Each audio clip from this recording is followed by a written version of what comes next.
Thanks for having me. I'm certainly excited to be here. I love to get in front of groups of people and talk about nutrition when we're dealing with small ruminants. So what we're going to really cover today is try to put together a perspective on using those during maintenance, during late gestation and lactation to try to improve the success rate of not only conception rate, prolificacy, but also feed efficiency as we get these lambs and kids from birth to weaning. So I always like to deal in black and white. So really in this situation here, we're going to use a winter shed lambing situation in the Midwest, much like we see here today in Bayard. Mature ewe weight's going to vary from 150 to 200 pounds. And then we're going to play the markets a little bit and see whether it's better to sell these lambs as feeders at 60 to 75 days of age, or whether it's better to take them to finish and sell them either in the goat side of the equation at 75 to 95 pounds or 135 to 150 pounds as finished lambs.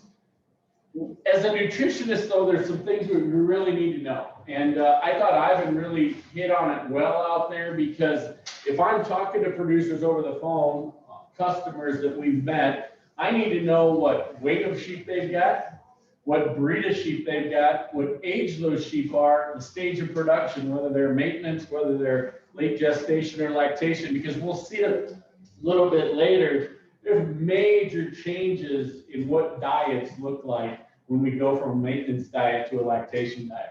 And in small ruminants, when you add that second or third fetus to the equation, man, does it change things compared to being in the beef cattle industry.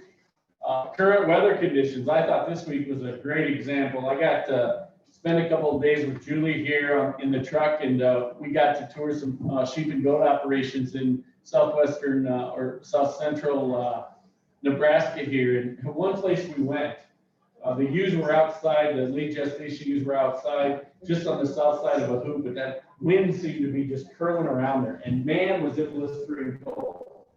The minute we walked inside that hoop barn, you'd think we were sitting on the side of a sandy beach.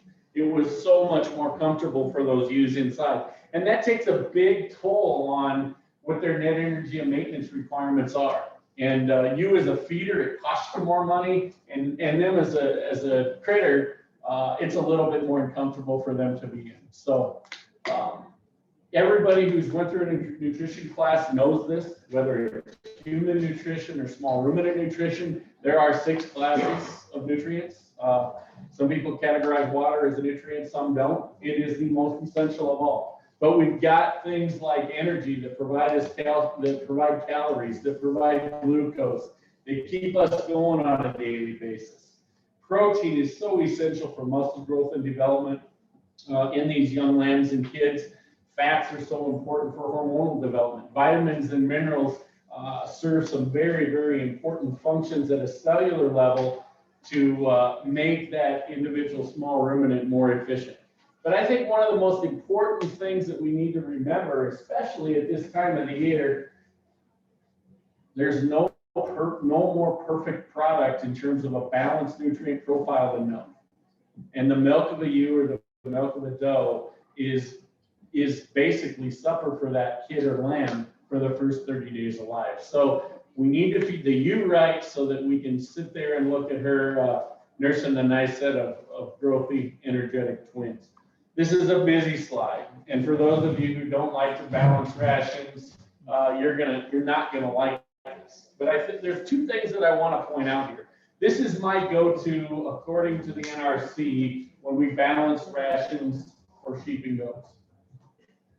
If you look on the left side, the stage of production, basically you've got 4 stages of production for sheep and goats, right?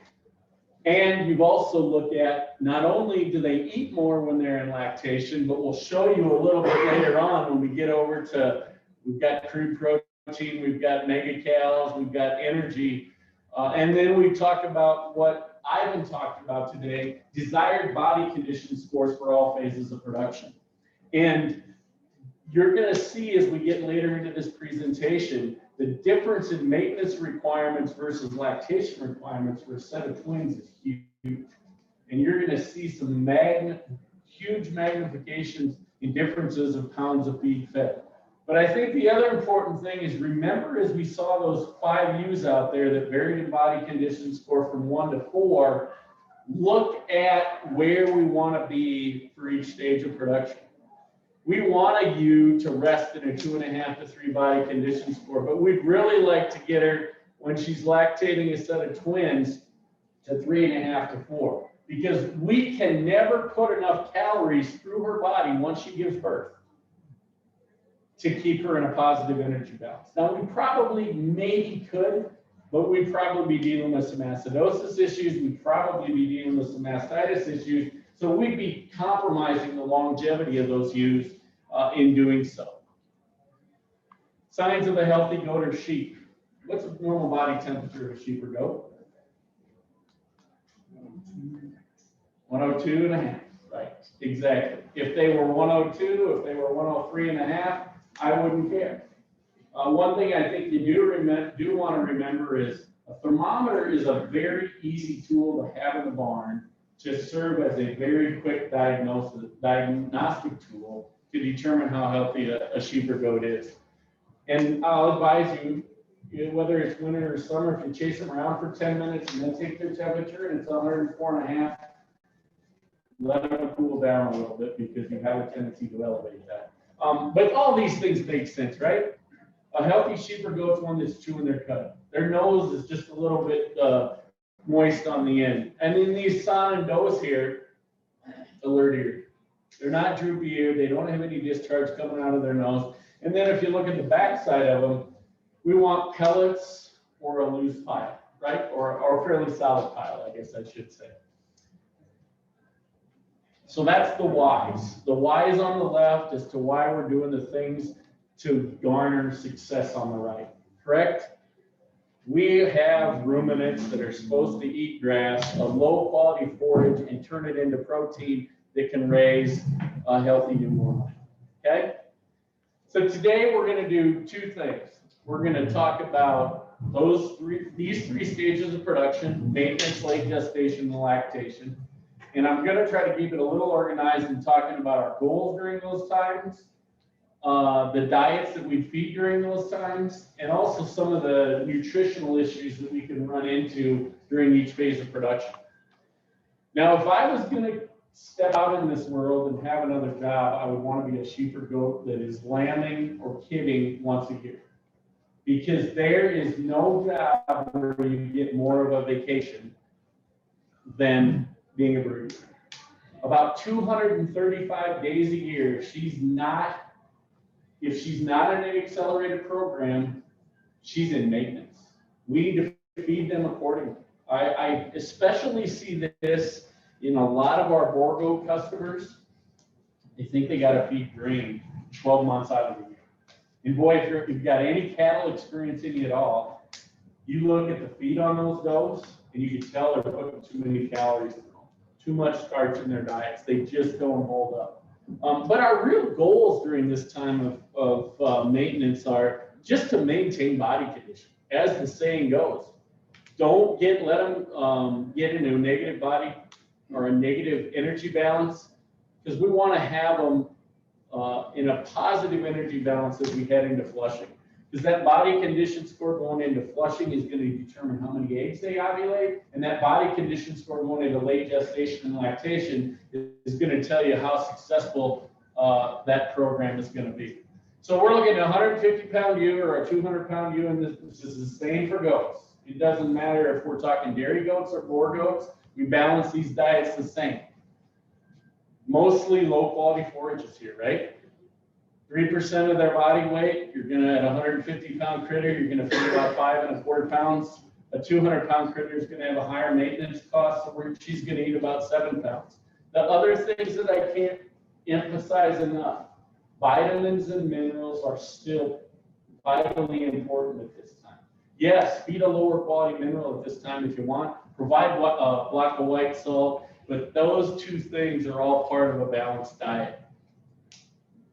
What do we have for health concerns during this stage of production? We talked a little bit about it in regards to FAMACHA testing today. It's basically internal parasites. This is where I think you need to get a vet involved if you're measuring the anemia in those ewes and you see a bunch of white islets, or you see that bottle jaw look start to develop underneath the jaw of a ewe or a buck, and then have your vet go through and do a fecal egg count. Because not only are they going to determine the number of eggs, but they're also going to look at the different types. And we talked a little bit this morning in regards to balancing the anthelmintic that you have with the worms or the parasites that you're trying to get rid of. And one of the biggest concerns we have here is this: to decrease body weight going into flushing. That is an absolute backwards approach as to where we want to be with these two ewes, or these ewes during the maintenance time frame.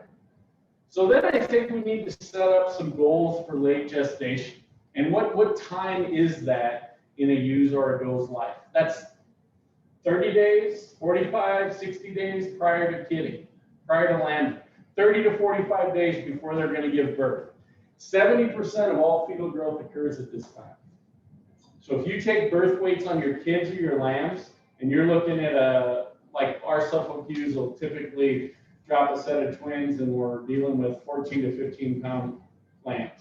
That's 30 pounds. 21 of those pounds, and that doesn't even include the amniotic fluid, are created during the last 30 days of gestation. And then you further compromise things when you start adding 1, 2, or 3 fetuses to that scenario. 1 is pretty forgiving, right? We could probably feed her good quality grass hay right up to the time she lambs and get the job done. But here's the thing that Ivan talked about earlier today when he was body conditions for ewes that I think needs to be one of your take-home messages today. We have to change the content of that diet to keep it energy dense enough. Reducing some of those lower quality forages in the diet at that time, replacing them with higher quality forages such as alfalfa hay, or concentrates such as oats, corn, barley, milo, what have you. Because really here, we're setting these ewes up body condition score wise, we're setting these ewes up for in terms of colostrum quality and quantity, and then monitoring that body condition score to make sure that the protein and energy changes that we need to make nutritionally prevent ketosis, prevent twin lamb disease, or prevent pregnancy toxemia. 3 ways of saying the same thing. This is the challenge we have with sheep. These ewes probably haven't been sheared in 2 years. My guess is Suffolk ewes wool will probably grow about 2.5 to 3 inches in a year. So if you take 6 inches off the sides of all 3 of these ewes, they're as skinny as I wished I was, right? They're pretty chubby looking, but if you shear them, there's not a lot of sheep left there.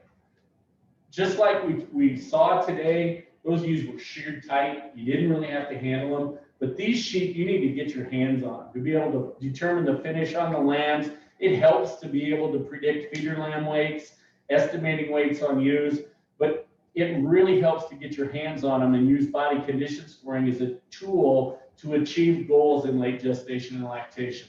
We're not going to go through these very, very in-depth because Ivan did a really good job of covering them, and even though him and I didn't talk beforehand, it was a great foundation for what we're talking about in feeding sheep and goats right in late gestation and lactation.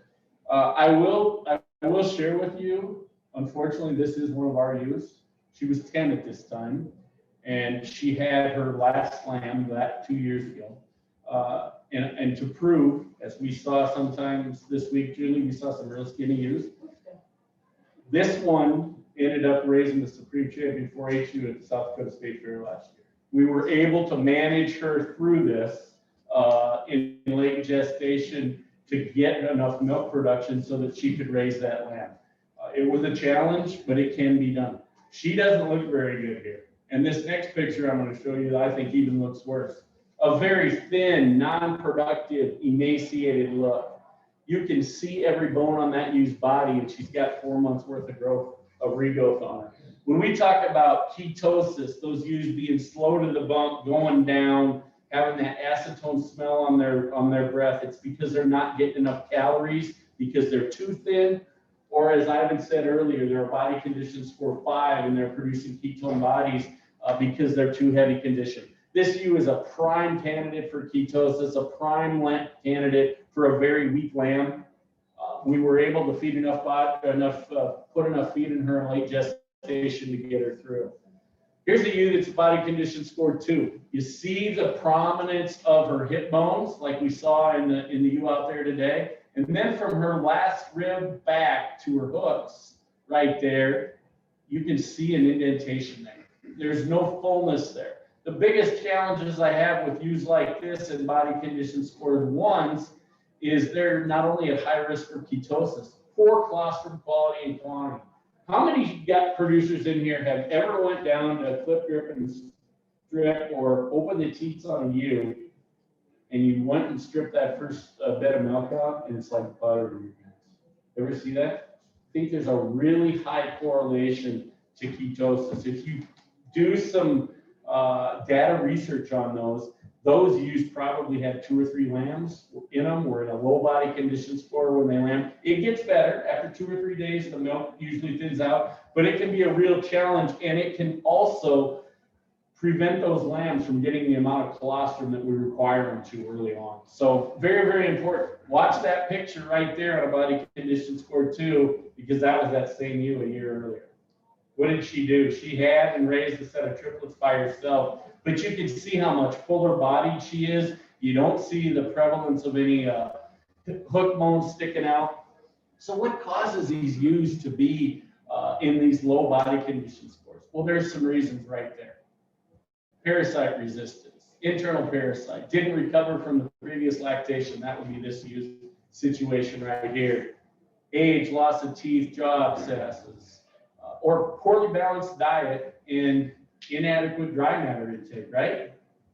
We don't want these ewes and does to be on a diet in late gestation or lactation. That's the time of the year where we've got to spend some money to keep them in good body condition. Now we're starting to get into some body shapes that you can see this ewe's much more athletic. She's got covering over her ribs. You have to put some pressure to feel her spinous process. And right here from her last rib to her hip bone, those transverse processes along their loin edge, you can't feel them on her, or they're getting less prevalent. Whereas on a body condition score 1 or 2, you can count every one of them. But a really athletic body condition score. Here's one where we're starting to tick up a bit. She's got more fat in her right there in her forerib. She's bigger bellied. A ewe that you just don't notice a lot of, you can't feel her spine without putting a lot of pressure on her top side. And then we go to what we referred to this morning as a ewe that's in too heavy of a condition. You can really see the fat deposited in her forerib right here, okay? But I think the biggest thing that is a negative of this is she's at a higher risk of ketosis because she's so fat. And she's at a high risk for low milk yield because she's probably depositing a lot of that extra fat in her mammary gland. And if she was fed like this as a ewe lamb to 120 or 130 pounds, I guarantee you have negatively impact her lifetime milk production by getting her too fat. So it costs you a lot of money to get her in that condition, and it's going to cost you money down the road because she's probably not going to last in the flock as long because her milk flow and milk volume is probably not going to be as good. We talked about some diets early on and some 150 and 200 pound ewes. Look at how we're ticking up the intake. Look at those numbers on the bottom. Instead of now feeding 5 pounds, we're up to 6. And if we bring corn silage or a wet feed into the diet, now we've almost doubled the amount of intake that these ewes have on a daily basis to keep the desired body condition score we want in late gestation. What are some of the nutritional issues that we deal with in late gestation? Believe it or not, abortions have sometimes some nutritional challenges. It could be from feeding some moldy feed, some feed that's infected with protozoas that cause toxoplasmosis. Then your typical ketosis. Anybody in the dairy industry here? We know we've got one dairy goat. Anybody ever milk cows? And you come up, have a bunch of cows, calves that come down with milk fever. We find that in ewes that are highly prolific and are having some calcium transfers as we move into late gestation and lactation. The other thing that we saw 2 years ago was a lot of mold. And our parent company, Alltech, really has some yeast-based products that can not only help with, in this situation, if you're feeding corn silage, listeria, because we find some bacteria in that silage. We've got mycotoxin binders that can be fed in these dough and the ewe diets to prevent the intake of those mycotoxins. And then if we're feeding a high concentrate diet in late gestation to some ewes that are extremely, extremely prolific, we can bring a rumen modifier in like YESAC to help monitor rumen pH. Rod? Yep. Quick question. Yep. On your silage, using silage, Yep. the additive that you had there, I can't remember what you called it. That's just additive you mix in with your feed Correct. every day Mhm. to help with this area. Yep. And I always advise sheep and goat producers that are feeding fermented forages, if you have cattle, the best thing you can do is feed the cows first every day. And give the ewes and does the freshest silage, because I've seen it work extremely well in late gestation and lactation diets. When I worked at both University of Wisconsin and South Dakota State, we fed silages and corn silage, haylage, oatlage to ewes, and it's just a really, really good feed. But you do have to be careful of the mold. Good question. So what are we really trying to do to get our late gestation goals met? We're trying to improve the quality and quantity of colostrum. As we said earlier today, we want to get an ounce of colostrum per pound of body weight in those lambs and kids the first 12 hours of life. We want to create a healthy brood ewe, one that will leave the lambing jugs or the kidney pens nursing twins. So that requires a body condition score of 3.5 to 4. We want to equip that ewe nutritionally to maximize her milk yield. Some of my research that I did when I was in college dealt with lactation of ewes from birth to weaning. Some of these 175 to 200 pound polypay ewes would crank out 100 or would crank out 10 to 12 pounds of milk per head per day.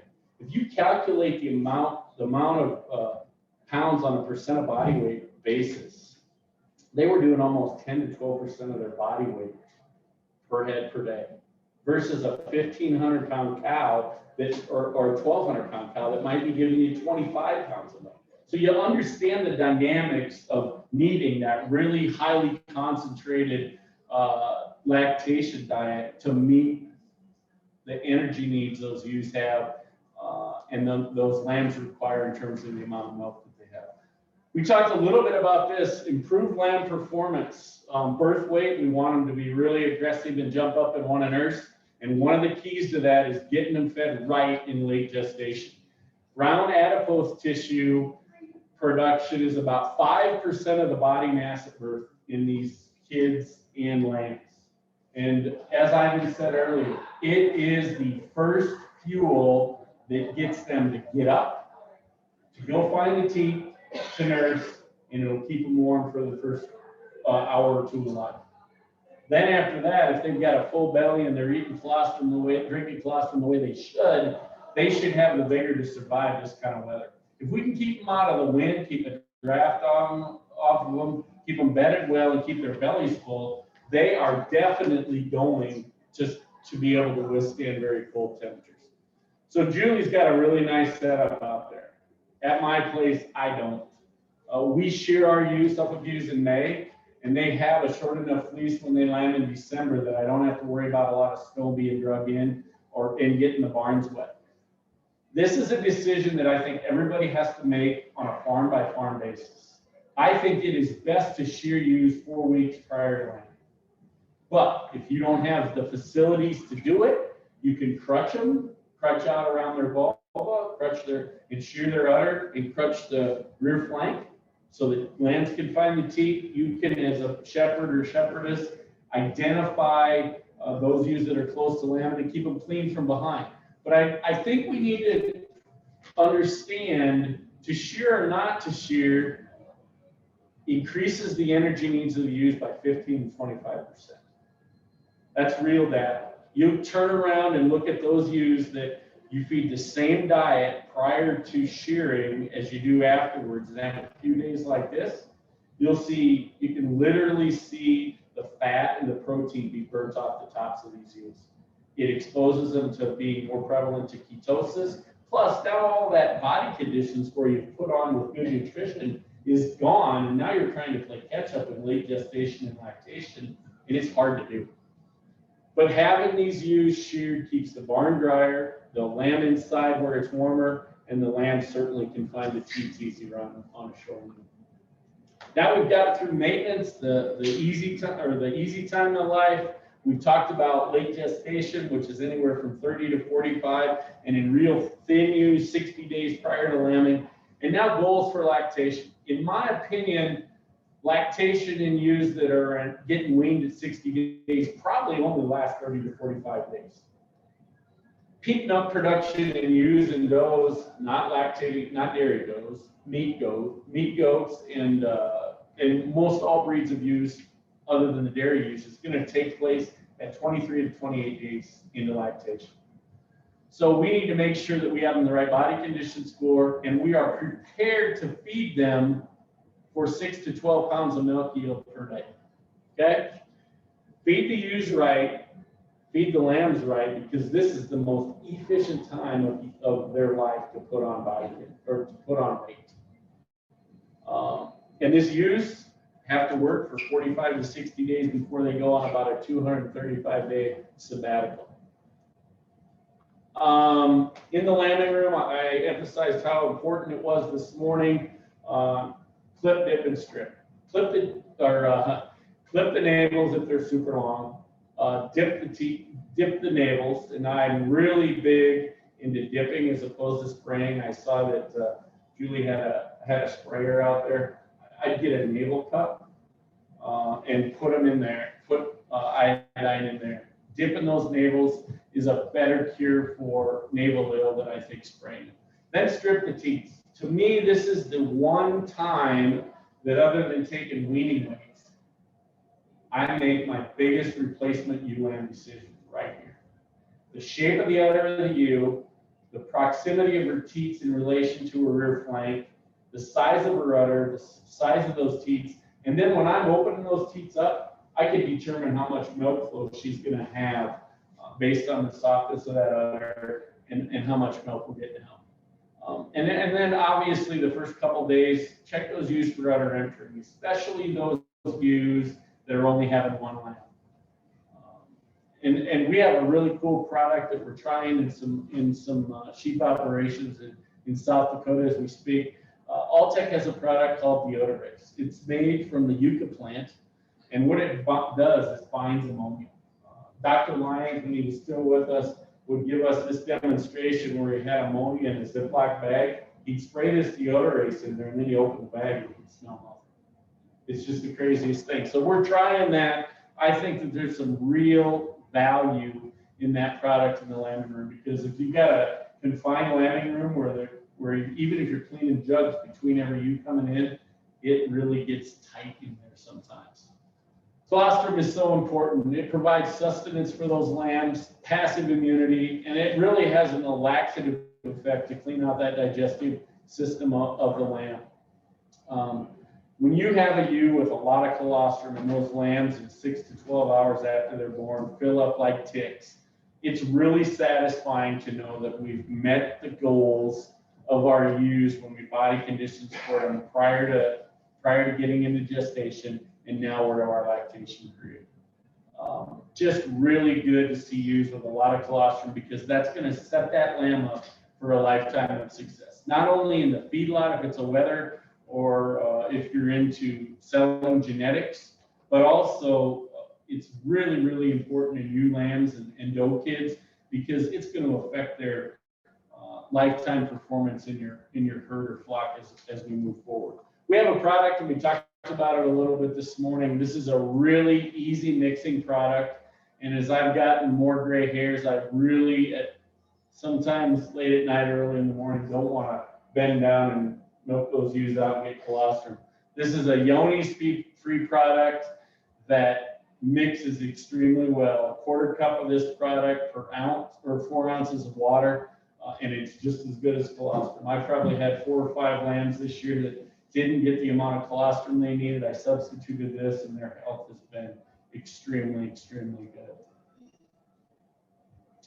Sample lactation diets. Really what we're striving for here is leaving the lambing jugs with 2 lambs on, right? That's about as successful as you can be, whether you're in the sheep business or the goat business. But I wanted to point out one thing here. Look at how much intake we're getting compared to maintenance. And we'll show this a little bit better. And then the other thing you can look at is, look at how much corn we're feeding in this diet here. It takes a lot of corn to meet their energy requirements in late gestation or in lactation. So if you do math, their protein requirements of the ewe is 175% that of what it is in maintenance, comparing it to lactation. Energy is 188% more. The number of lambs nursing impacts these great numbers greatly. But for fast-growing black-faced lambs that may be able to double or triple their weight by 30 days, or maybe they can weigh closer to 100 pounds by 60 days. Even in some of the work that I did in Wisconsin and South Dakota, we could have a polypay buck lambs that at 60 days would weigh 80 to 90 pounds. So your feed efficiency is so good at this time, or so efficient at this time. When you couple that with a ewe that milks extremely well, that makes for some very, very efficient gains, especially when we were talking about the commodity prices that we have on sheep and goats right now. This is just a slide that demonstrates those differences, not only in terms of intake, but in terms of how many megacals they need when they're in maintenance, and how many megacals a ewe needs per day when she's lactating instead of twins. Talked a little bit about ketosis and milk fever previously. One of the things that I think we really got to be careful of when we're feeding these high energy diets, and these lactation diets at this time are probably about 60 to 65% forage and 35 to 40% corn, oats, barley, what have you. But really concentrate on uniform feeding times so that we minimize acidosis and we don't cause mastitis in ewes. Once again, I think it's very important to have a relationship with your veterinarian so that you can identify any challenges in your ewes or does and get them treated effectively. So what happens if we body condition score our ewes 60 days prior to the time when they're going to lamb and we don't reach our goals? They don't make a body condition score of 3.5. They don't have a lot of milk when we open those teats up. We've got 3 options here. We got 3 things in our toolbox that we can dip into and try to get these lambs off to a good start once we get the proper amount of colostrum in them. You can use Octoprime to get the colostrum replacer if they don't have a mom and you don't have any frozen colostrum. We've got some very high quality milk replacers with additives that can improve gut health on lambs and kids and really have some fantastic gains when these lambs are taken off and kids are taken off of a milk replacer at 28 to 35 days of age. And then as you see here, we've got a mini pellet in a lamb creek that is on lambs that are on milk replacer. We can start to see them consuming significant amounts of feed at 3 weeks of age. If you're in a shed lambing situation and these lambs are never going to grass, I would strongly encourage you to invest in a feeding program from birth to weaning that maximizes their growth. No matter what breed of sheep, no matter what breed of goats you have. Because in this 60-day timeline, feeding expensive feeds really doesn't cost you that much money because your feed efficiency on these kids and lambs, probably up until they're 40 pounds, is maybe 1.5 pounds of feed to a pound of gain. That's probably 15 to 25 cents per pound of gain. And the last time we checked today, those lambs and kids are worth somewhere between $3.25 a pound and $4 a pound, right? And research has proven, especially in the dairy calf industry, that you don't need a protein any higher than 18%. 20% protein and 22% protein, it's just costing you more money. It's not necessary. But I think it's also very important that we have a medication. And goats have the advantage over sheep. We can feed ruminants. Sheep, we only have Bovitec and Decox as options, but they will suffice in terms of preventing the onset of coccidiosis. Here's one of the biggest no-nos, in my opinion, for producers. How many people put hay in a creep mill? You all must raise your hand, right, Sam? I don't think that it pays any value to put hay in a creep pen for the first 30 to 45 days of life. Why is that? Is that rumen developed and functional in a baby lamb or goat kid? Absolutely not. So much like in late gestation with your brood ewes, all it's doing is taking up space.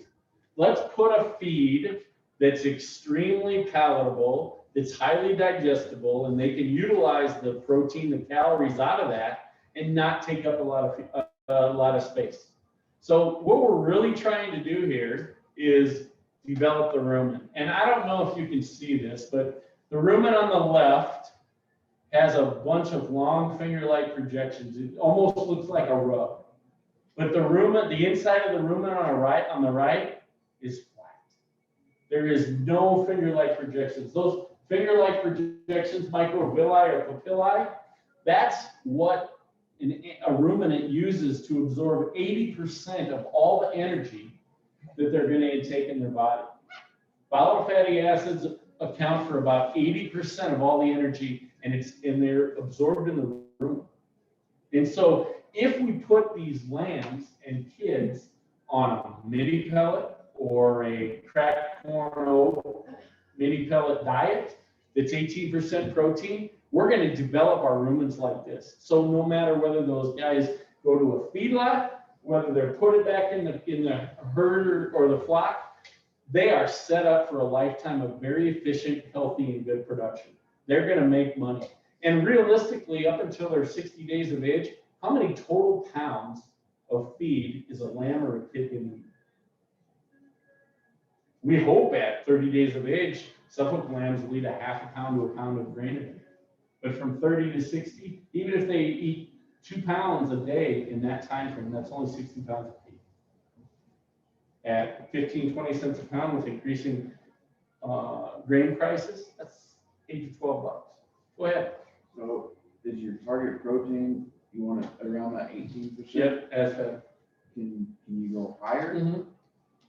But I think the research in dairy cattle would show that it doesn't pay. Dairy calves, I mean. I worked at a feed store Yep. and we sold stillage pellets at 28% Yep. protein. Is that okay, or is that? It is, but I think the other thing you gotta worry about with the silage pellets is this phosphorus level of them. Right. For urinary calculi reasons. But it's distillers for small ruminants, good feed. We put it in diets all the But time. you probably want to build up to. Yeah, but here's what I do. Dilute it with some grain. Okay. Go 80-20, 80% cracked corn, 20% distillers. But don't forget to get your medication in there so that you prevent coccidiosis. And don't forget to have enough ammonium chloride in there and get your cal-phos ratio right at 2 to 1. Ammonium chloride. So characteristics of a good kid star. You like that picture, Sammy? I think it's important to have a palatable starter feed, but I would not consider alfalfa hay one of them. It is highly palatable. They love it, but it just kind of takes up a lot of rumen capacity. It's half the energy value of soybean meal and corn. But really what we're trying to do here is grow and develop the room. So the inside of that looks like a nice shag rug from the 1970s. So how do things change as we go from a starter diet to a grower diet? And I usually, at my place, with the genetic potential we have for growth, I keep them on an 18% until the week. If you want to switch to a 16 to 45 days of age, I have no problem with that.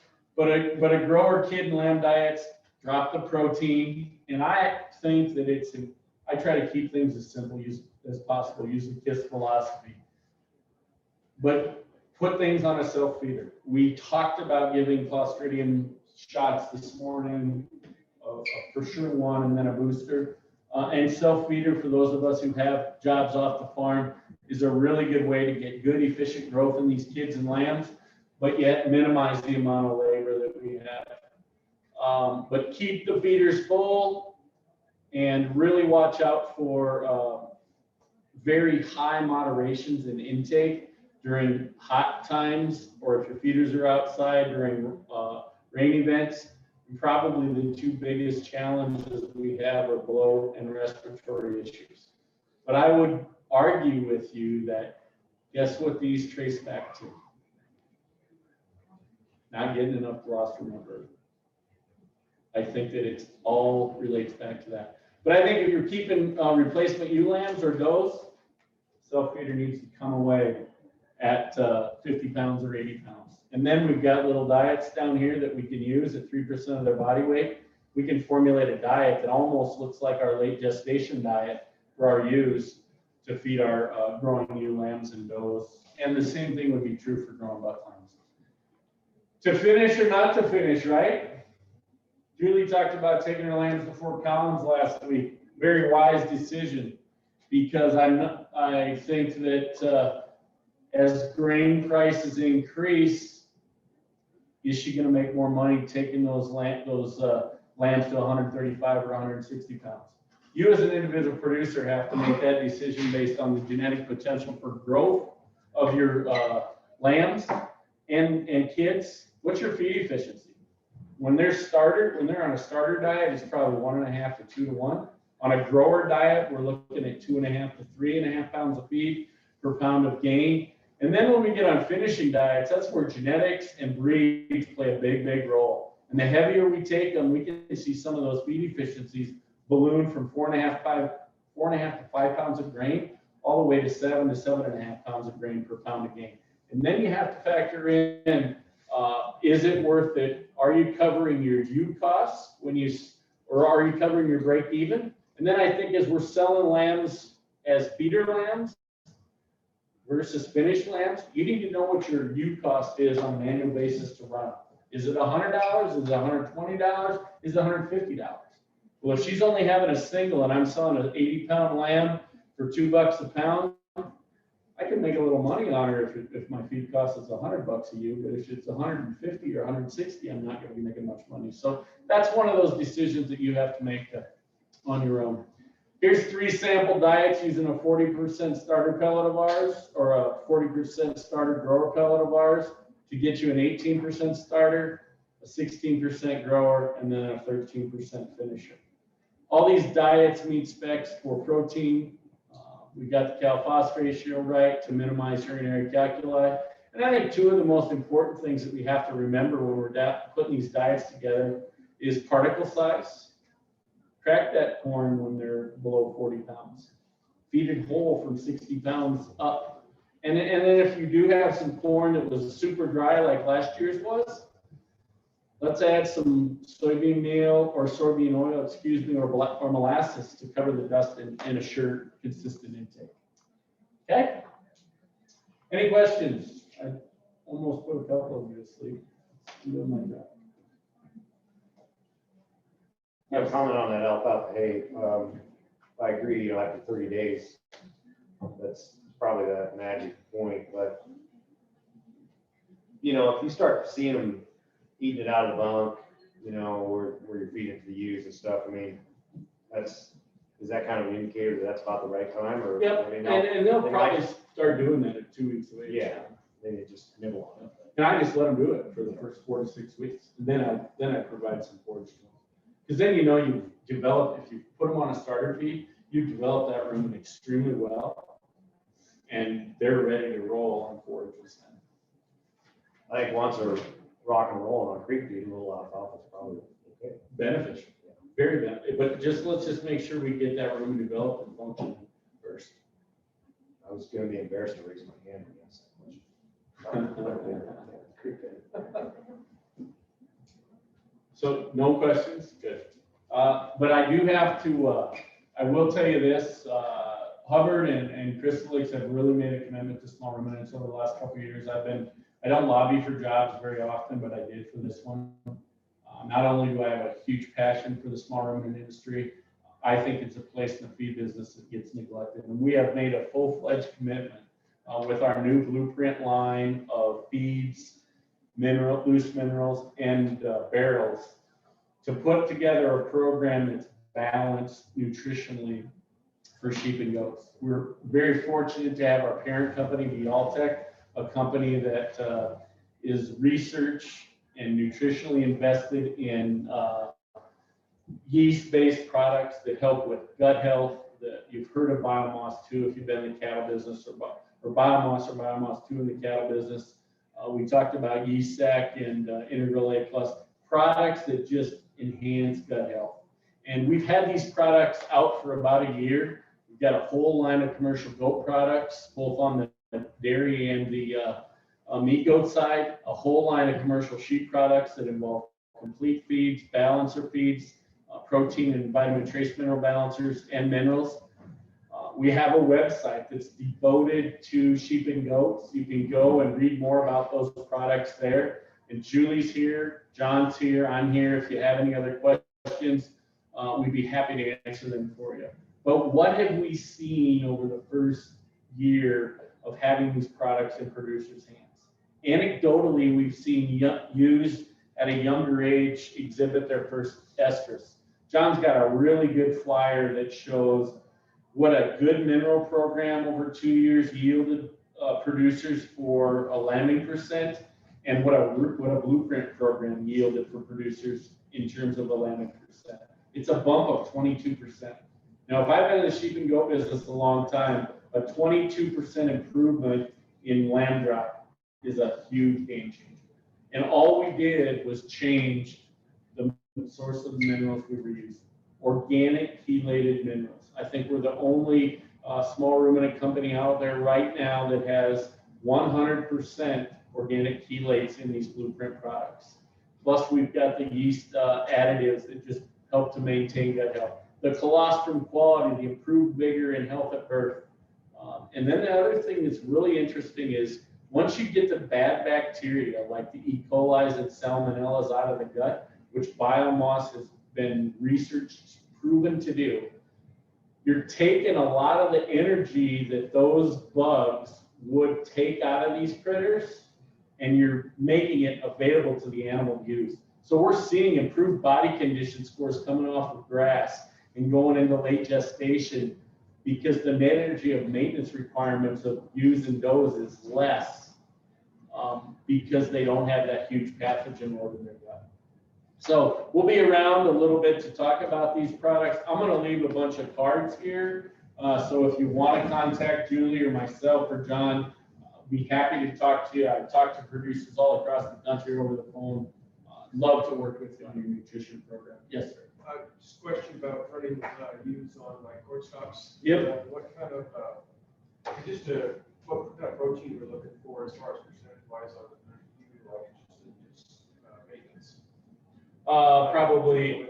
Like what options could we go with? Yep. Corn stalks? 10 to 12, and so basically you're dealing with a cornstarch that's maybe 4 to 5% protein, 6 in it if you got a lot of leaves.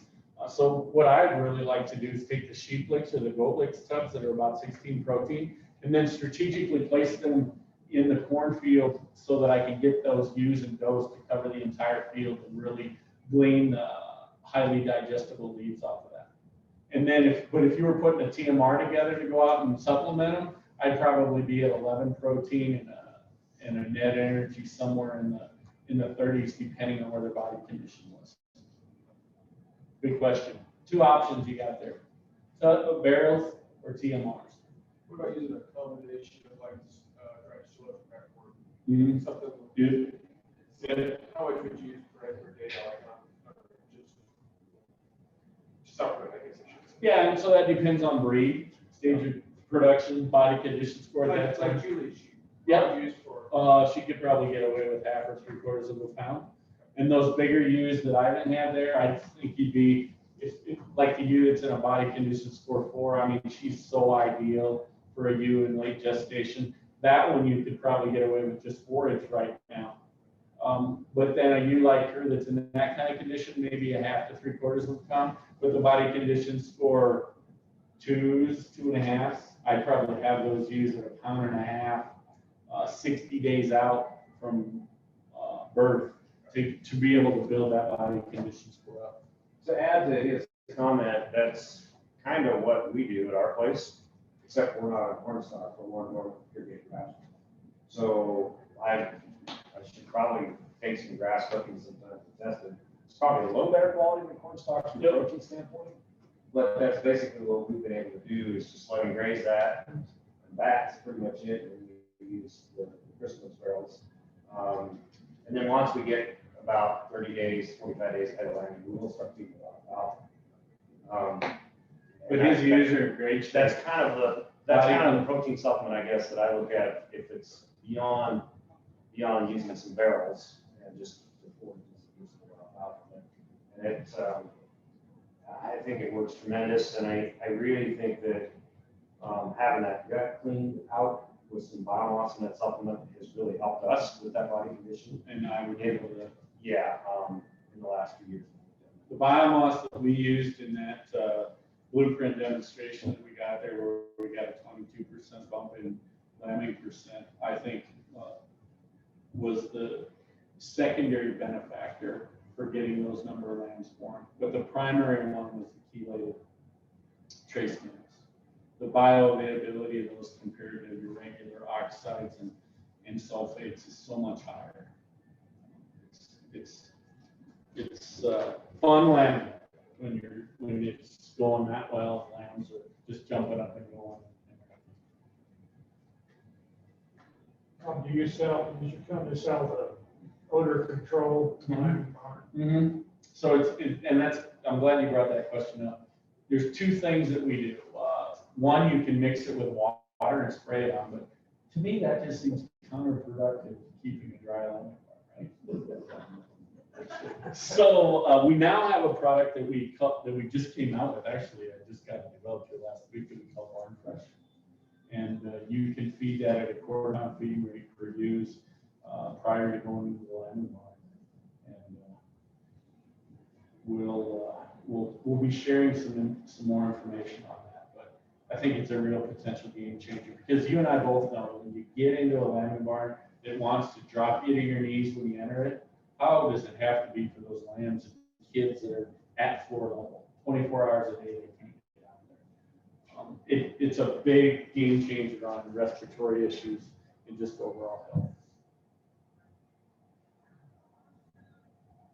Well, I sure do appreciate you having me. Like I said, I've got cards here. I'm probably going to be hitting the road here soon, but would love to come out and individually visit your operation and give you any nutritional support that we can to help you obtain the goals that you're looking for in each small little business.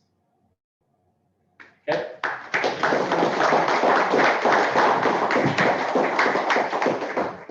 We certainly appreciate you coming and joining us for today, and been a great asset.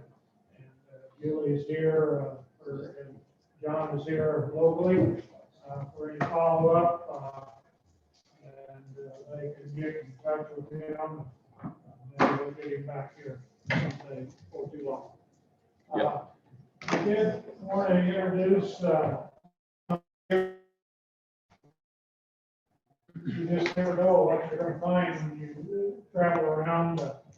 He tells me he's got a wool shop open 2 blocks away or 3 blocks away from us, and heard us here. And he's also a sheep shearer. We all have plenty of sheepers in the hip pocket, not. And so we're glad to know, and I'll just let him introduce himself and his family, his wife, and tell about his business. Well, I'm Curtis Simpson. We just opened up today, actually. Are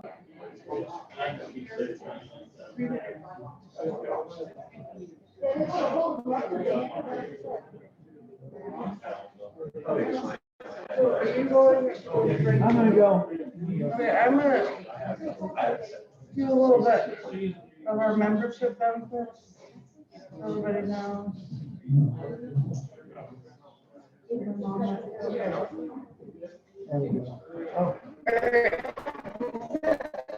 Before Randy gets up here and talks, I just wanted to introduce myself. I'm Melissa Nicholson.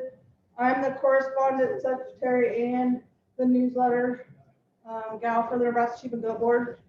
Back there is Connie Moore. She's one of the Western district representatives for the Nebraska Sheep and Goat Board.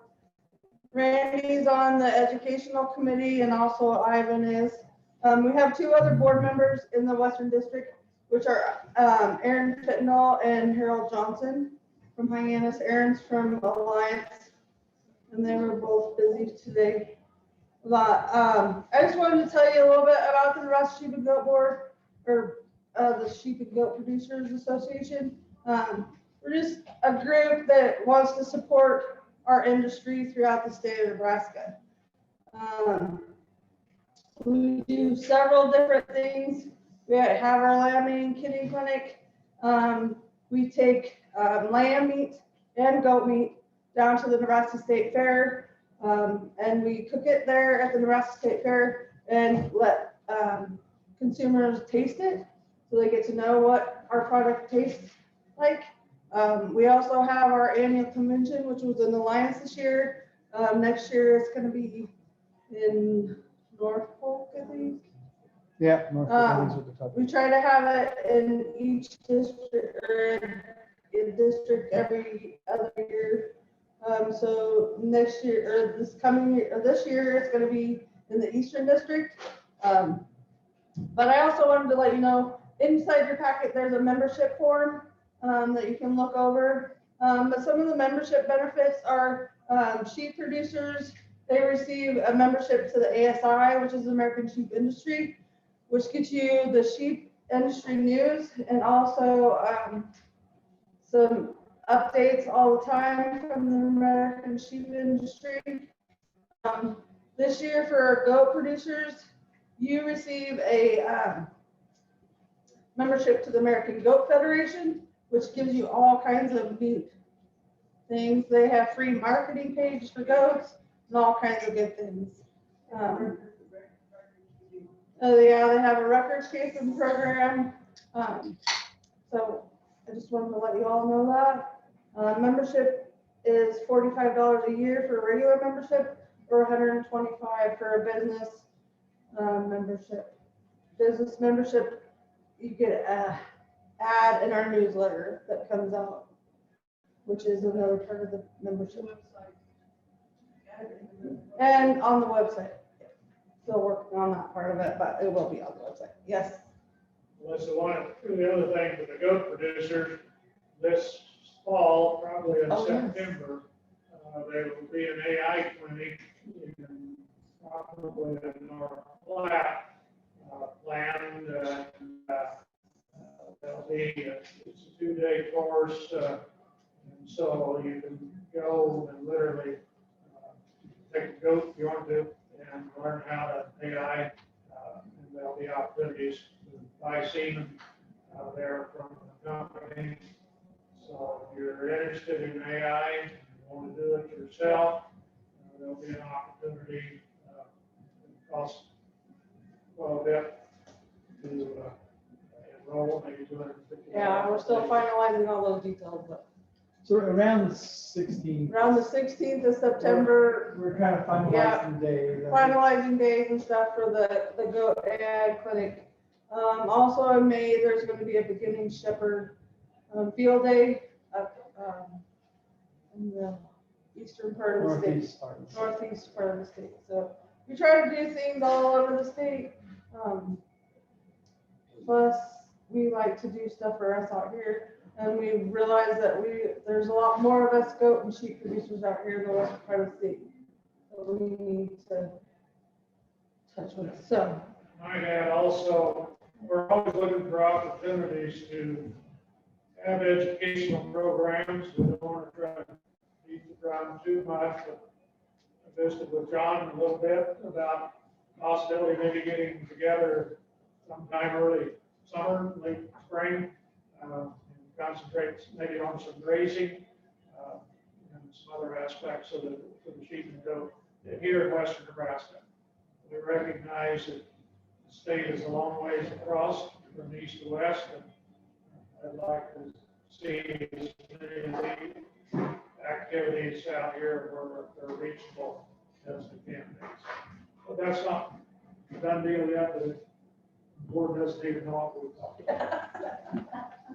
so, yes.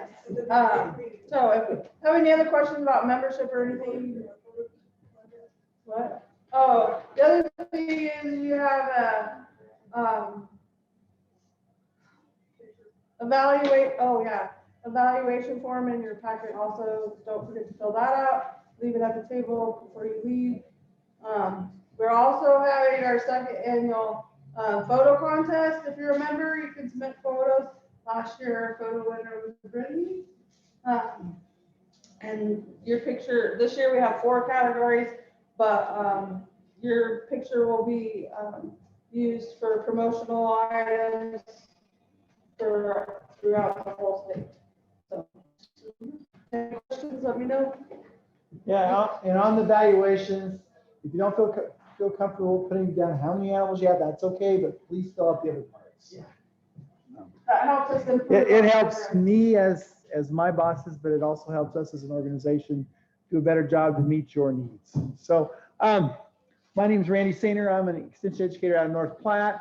Like they said, I do a lot of covering of sheep and goat information across the state. So if an educator gets a call on sheep and goats, then it usually comes to me, and then I usually answer it.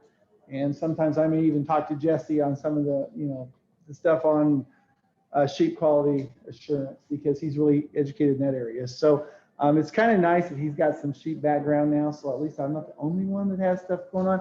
We don't have a state. I tried to get a state page up, but they just kind of ignored me. So we put one up. We have a sheep and goat website through our office that's statewide, and it has links to Nebraska Sheep and Goats, to 4S Goat Expo, to all the programs that are done in the state, as well as ASI, American Goat Federation.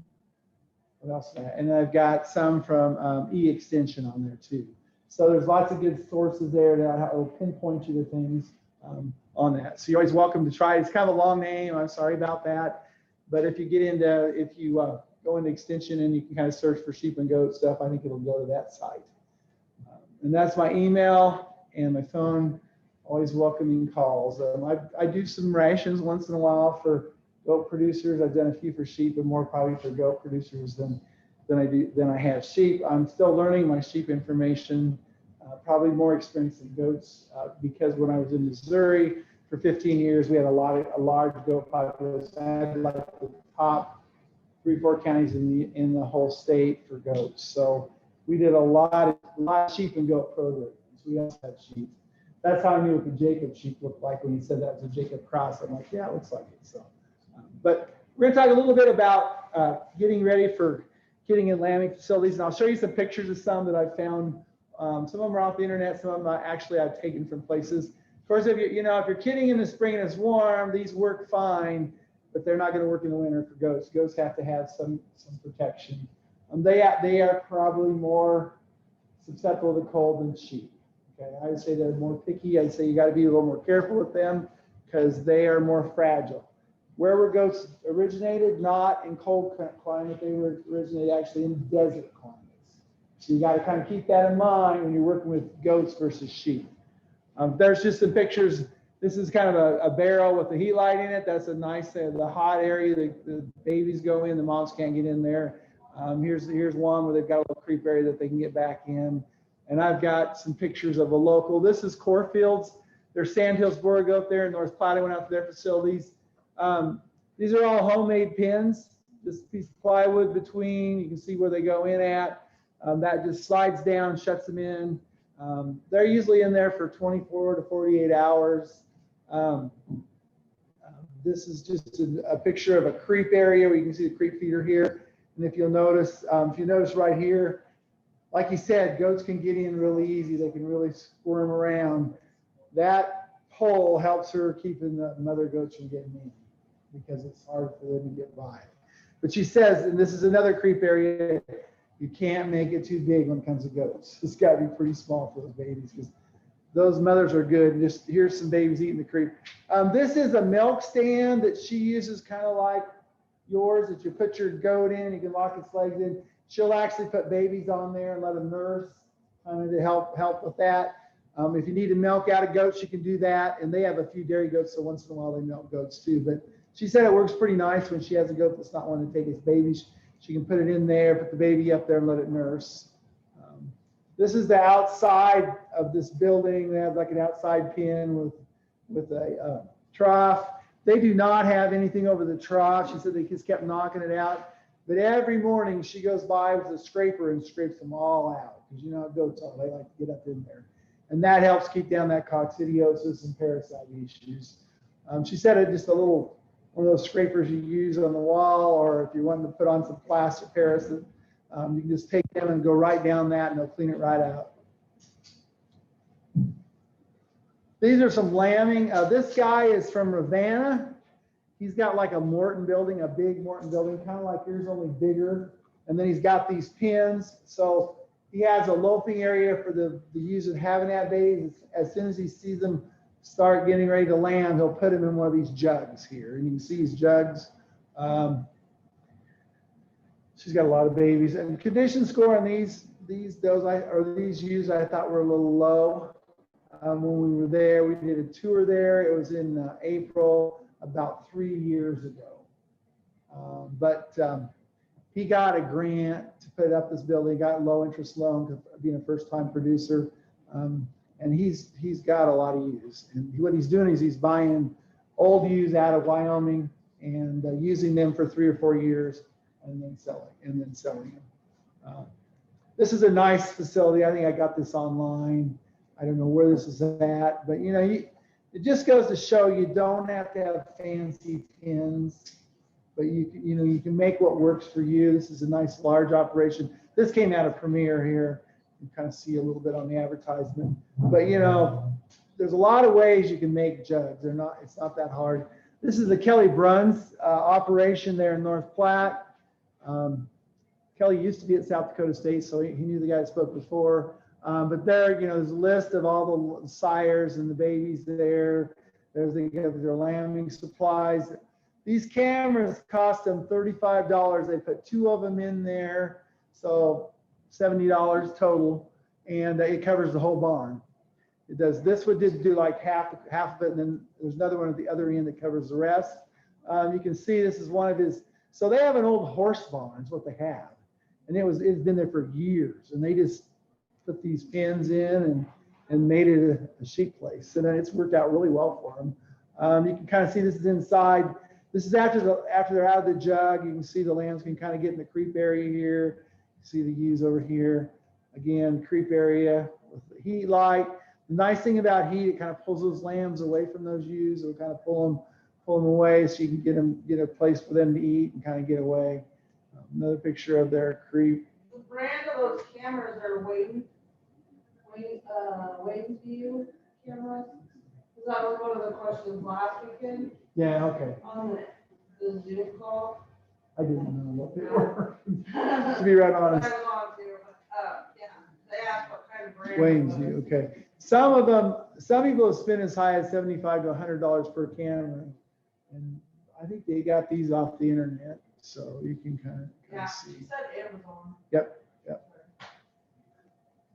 Just another picture, some more pictures of their jugs. You can see here, you got a nice little area there. This has got, I think, a cement floor in it. It used to be, it might have even been a dairy barn at one time. There's another picture of it. They just added these pins, basically cleaned it out, added these pins.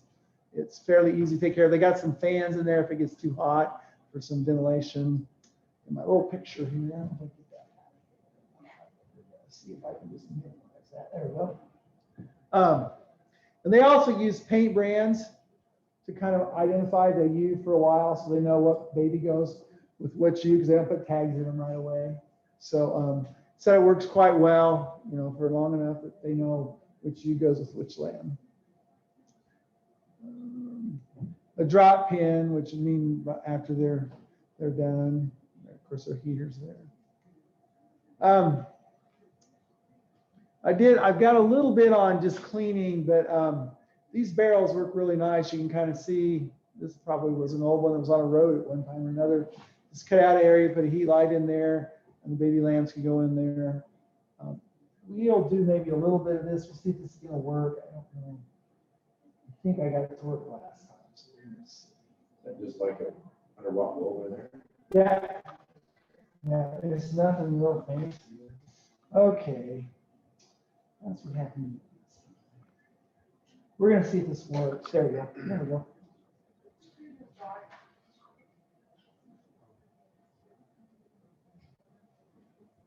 Okay. So this.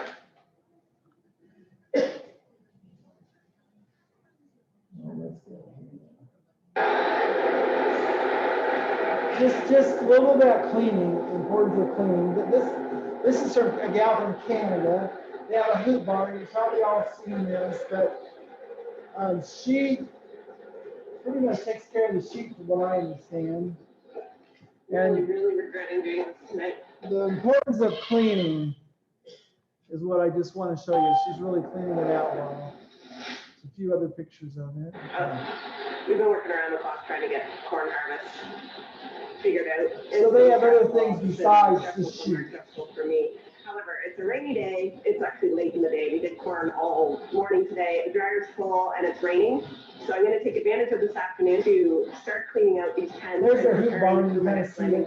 These I are kind of the like. ones that I just leaned. And then they got a fence line feeder. The ones that are sheared over there. And they're going to be reunited with the rest of their gang at the back here. I'm going to clean this all out, and this is predominantly where they're going to lamb. I was thinking about maybe using some of this pen too, but we're going to see. Either way, I'm going to clean out this pen today, and I'm planning to clean out that pen tomorrow. So it's a 2-day clean out. All next week, I just want to get everything organized. So we were in somewhat a similar barn at Birch's Stewart, but it's not a plastic, it's a metal. We also have this grapple bucket here, and it is amazing with sheep pack, because the thing about sheep manure, it is really packed hard. So this is maybe not the best spot, but in where they are, they're like little hammers. So their little feet, they just pack every square inch. So the whole pack, as it just keeps layering on, it just gets harder and harder and harder. So that grapple is the only thing that really gets a good grip of that manure and pulls it out nice. So I will take the grapple and clean up this whole pen, and then what I'll do is I'll come back after with the bucket and clean up all the edges around the water bowls, along the feeder, and then whatever's left after that, I grab actually just with my scraper. So first of all, I'm going to move some sheep around. These guys are going to go in the center alley. The guys at the back, I'm just going to put at the back of this pen. These guys are going to stay. And then at the end, when I'm all done, these guys are going to swap pens with that pen. So we're going to get started now. She does this by herself with her dogs, which is kind of interesting. But you can see the sheep are pretty well trained. The dog does not. She's only ever Okay. dog, I shouldn't have to get more. Yeah, I guess it's on the outside, isn't it? Dogs does not help. What's that? Yeah, they move really easy for it. You're right, the dog is not much of it. It's kind of like a bed box in a sense, yeah.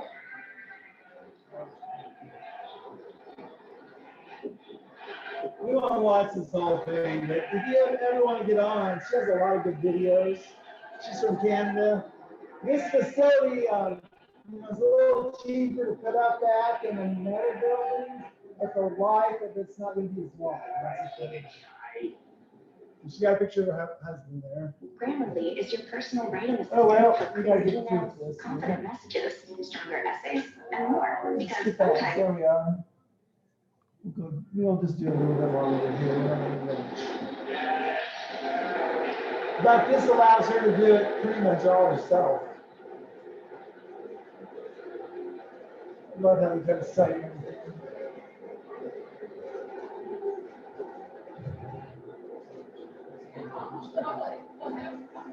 So if you want to use power rather than physical hand stuff, this little Bobcat looks like quite a nice thing to have. Not cheap, but in the long run, it might save you some headaches. And you can see she's just gonna go in there and clean, but when she gets done, there'll be no manure left in there. And that's gonna be my point is, you know, you need to make sure you clean between lanes and stuff if you can, because you're gonna really reduce that load of bacteria.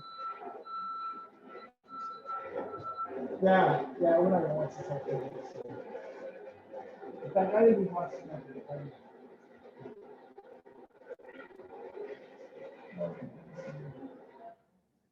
Now, I gotta figure out how to get out of this, because I had trouble last time.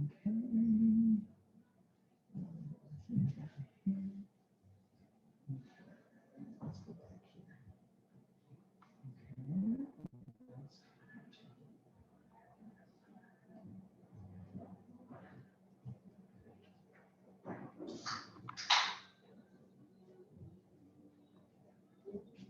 Okay, so the other thing I want to talk a little bit is like prepping your facilities.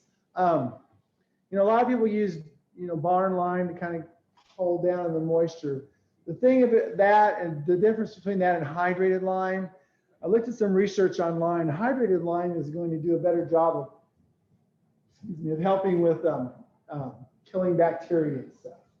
So if I had my choice, I would use hydrated lime because you're going to have more control over the bacteria.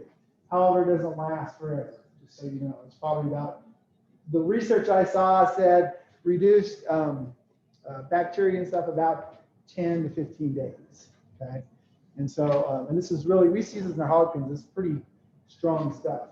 You wanna wear a mask when you're putting it on, but it will kind of help keep things dry and also help with a little bit of bacterial death there for, and then, you know, of course you want to use some kind of, this is a disinfectant, you can't see it on here very good, but disinfecting is fine. If you have a lot of organic matter, it's not going to do as good, right? If you're like her and she's got cement, a good disinfectant is going to really help that area. It'll still help you with organic matter, but it's just not as good.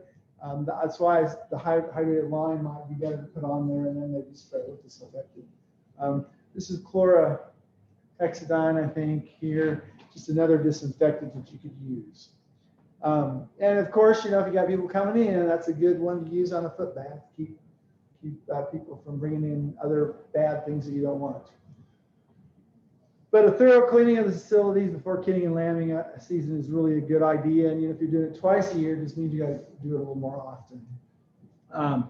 After cleaning and bedding the stalls, disinfect with a disinfectant, of course.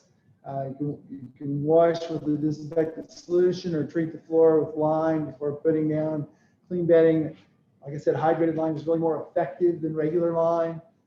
Place portable pins in the sun for a couple of days. Sun is the best thing we have. So if you have the ability to take them apart, put them out in the sun, let them bleach a little bit, that's going to help you a lot too. It's going to reduce that pathogen load that we have in those barns. We want the shelters to kind of be free of drafts, but good ventilation.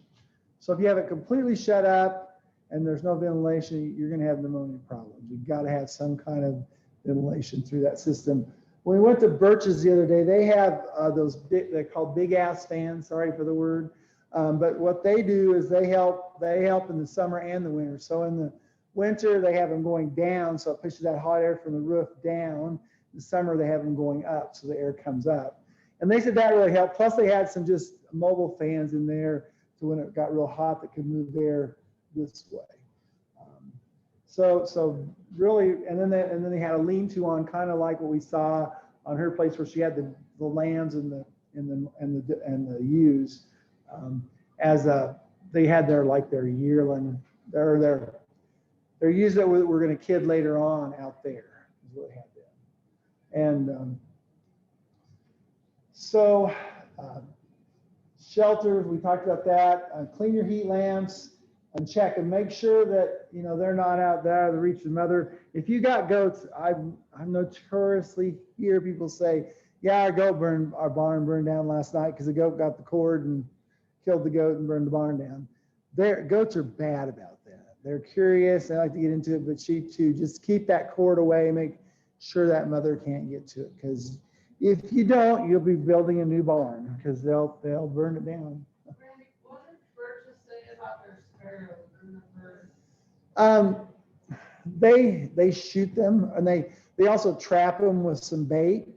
But what they said is it works good for one time, but after you've killed a bunch of them in one spot, you can't put it in that same spot. They won't go there. They tell each other what's going on.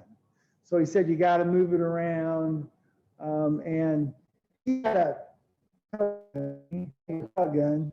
He said once in a while puts a hole in the building, but he said they do a lot of shooting of them because they're a real challenge for them. They carry a lot of diseases, and they're just they roost in places you don't want. They build nests in places you don't want for airflow, and so that was a problem for them, the sparrows.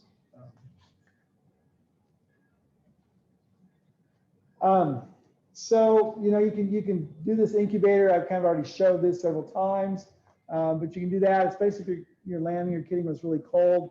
Put that heat light in that barrel, and it really makes a nice warm area for that lamb to get. So if you got a weak lamb, you can set it in there. A lot of times they'll go in there, and it's almost like, you know, he talked about a box that he had. This would be similar to that box. It wouldn't be quite as warm because it's probably taller than what his box was, but you can buy these barrels pretty cheaply. Sometimes you can find them for free, and they make a nice little incubator. It's basically plastic. So also, he keeps the heat lamp clear of hay, you know, from getting down the hay and causing a fire. Keeps it away from the mother, all those things, and from her getting horns in it. Keep ewes with their lambs and jugs. So this is a recommendation. This is from somebody that 2 to 5 days, but most people I talk to say about 24 to 48 hours is about as long as I keep them in a jug, just till that mom gets to know where the baby is and so forth. And then they go out to the next facility. So bedding's important. It's going to provide insulation, comfort. There's lots of bedding sources. I got them all listed here. I got a little kind of a graph that shows which ones have more ability to soak water up than others. But depending on where you're at, we have a lot of trouble getting straw in our area now, because everybody wants to keep it on their field, to keep the water in their field instead of cutting it off. And so straw is kind of at a premium, but we have lots of corn stalks. And the guy from Kansas that was there told me they've had better luck with corn stalks than straw, because he said we get more pneumonia with straw than we do with corn stalks. So think about corn stalks as a possible bedding source. Now, feedlots feed them and stuff, so the price of them probably are fairly good at times too. But that's what, and Birch's they had it, what they do is they put a bale out and let the sheep kind of pull it down and work it out. So they used it also. And then on sheep, we don't want that creep any wider than 7 inches. So, and less for goats, because the mother goat could probably get in there. So this is what some of the bedding straw absorption rates are. You can see that barley or wheat straw is pretty high. You know, oat straw is really good at absorbing things, but most people like to feed it to their cows, so you may not get it. Hay has got a good absorption rate. The only thing about hay is sometimes it comes with a lot of cactuses and sandburs and things like that that you may not want, but it will work. Sawdust and shavings, if you got really long wool ewes, can be a problem because it can get in their wool, depending on, you know, how fine it is. The fineness is, I guess, the key there. Corn stover, but you can see corn stover's absorption rate is really better than straw. So it's a great one to use. Some sand, not very much. I don't know how many people would want to use peat moss as extensive as it is. But anyway, that just kind of tells you. Oh, sorry. Right in your way. If you look at ewe and lamb space requirements, depending on what your ewe has, if they've got twins or you're getting a higher level of twins, you're going to have more space. That's all I'm trying to show here. You're going to have more space if you get a lot of twins. So if you're like at 180 or 200%, you need to have more room for that ewe or that goat than if they're just singles. That makes sense. Kind of makes sense for you. And then they had kind of a table with all their lambing stuff on it, but I always say you need to prepare that lambing or kidding kit before it happens. So in that kit, I really like this Bose. There's also some you can give orally by mouth, and I had that, but I gave that away as a gift, the last one. So, but if you got a weak lamb or one that's not wanting to get up and nurse very good, sometimes a little bit of Bose will help with that. That's just selenium, vitamin E, selenium. You want to make sure you get the right dose. You want to make sure you get the one for sheep, not for cattle, or make sure your dose is right. Of course, nipples for, if you need to feed a lamb, this is your drench, if you need to drench one, he showed you that out there. Iodine, of course, to dip those navels in, latex gloves, and, latex are not bad, but if you're getting in the ewe, you need a shoulder length glove. If you're a female, please wear a glove because they can give you diseases that could cause you problems. So just remember that always. Even if you're a male, you should put one on, but females are especially susceptible. So be really careful on that. A selenium shot. This is vitamin B12. I don't know if you can see it. That just helps with, if they're kind of not wanting to eat. I think you mentioned that with E. coli. Sometimes a good vitamin B12 will help with that. Tags. This is a snare that you can use to help pull lambs if you don't want to use your own hands. A lot of people will use a lamb snare, a goat snare. It goes over the head of the goat, kind of helps pull it out. Oxytocin is one. You don't always want to use it, depending on, you may want to use prostaglandin instead if you're wanting them to increase contractions. This helps with milk letdown, though. If you're having trouble with milk letdown, oxytocin will help you with that. And maybe sometimes if you got a ewe that's not wanting to let her nurse, if you can give her some of that, she'll let that milk down a little easier for them. And so sometimes we've used it for that. We use it a lot in our sows when I used to have a hog operation. So, but those are some of the things. I think I missed towels, to dry the kids off if it's cold or something, you want to warm them up. But all those things are things you can think about for your kit. This is just some more suggestions this is a sewing needle, so if you got a prolapse, you can sew them up. Thermometer is a big one. What did we say the temperature of a lamb or goat was? Yep. So this will just tell you if it's real cold, you're worried about how cold it is, or if you're worried about it having a temperature. And I grew up on a cattle ranch. We never took temperatures. And then I worked for the research facility in North Platte for hogs, and we always took temperatures, and I could tell a lot faster if an animal was sick by using the thermometer. I doesn't always tell you, but the thermometer, by golly, it doesn't lie. And so I think they're pretty handy to have. Some milk replacer, we talked some of those. This is for colostrum. So if you got a doe, like especially in some of your goat breeds, they'll give a little extra. You might put it in here and freeze it for a lamb or a kid that needs some extra, even a lamb. Milk it out in here, these nice little cubes. You can take them and you warm them up in warm water. Don't put them in the microwave. We heard that. That's exactly right. What a microwave does is it unrolls that protein, so it makes it unusable. So you don't want to use a microwave. But these work really nice. Other guy told me he uses a plastic bag. He just freezes that plastic bag. He said it works perfect. You can put it in water, warm it up. But colostrum is a really good one. If you have to use cow, that's fine. But if you can it's better to use your species if you can, because it's just better. And then OB lube is going to be important if you need to go in.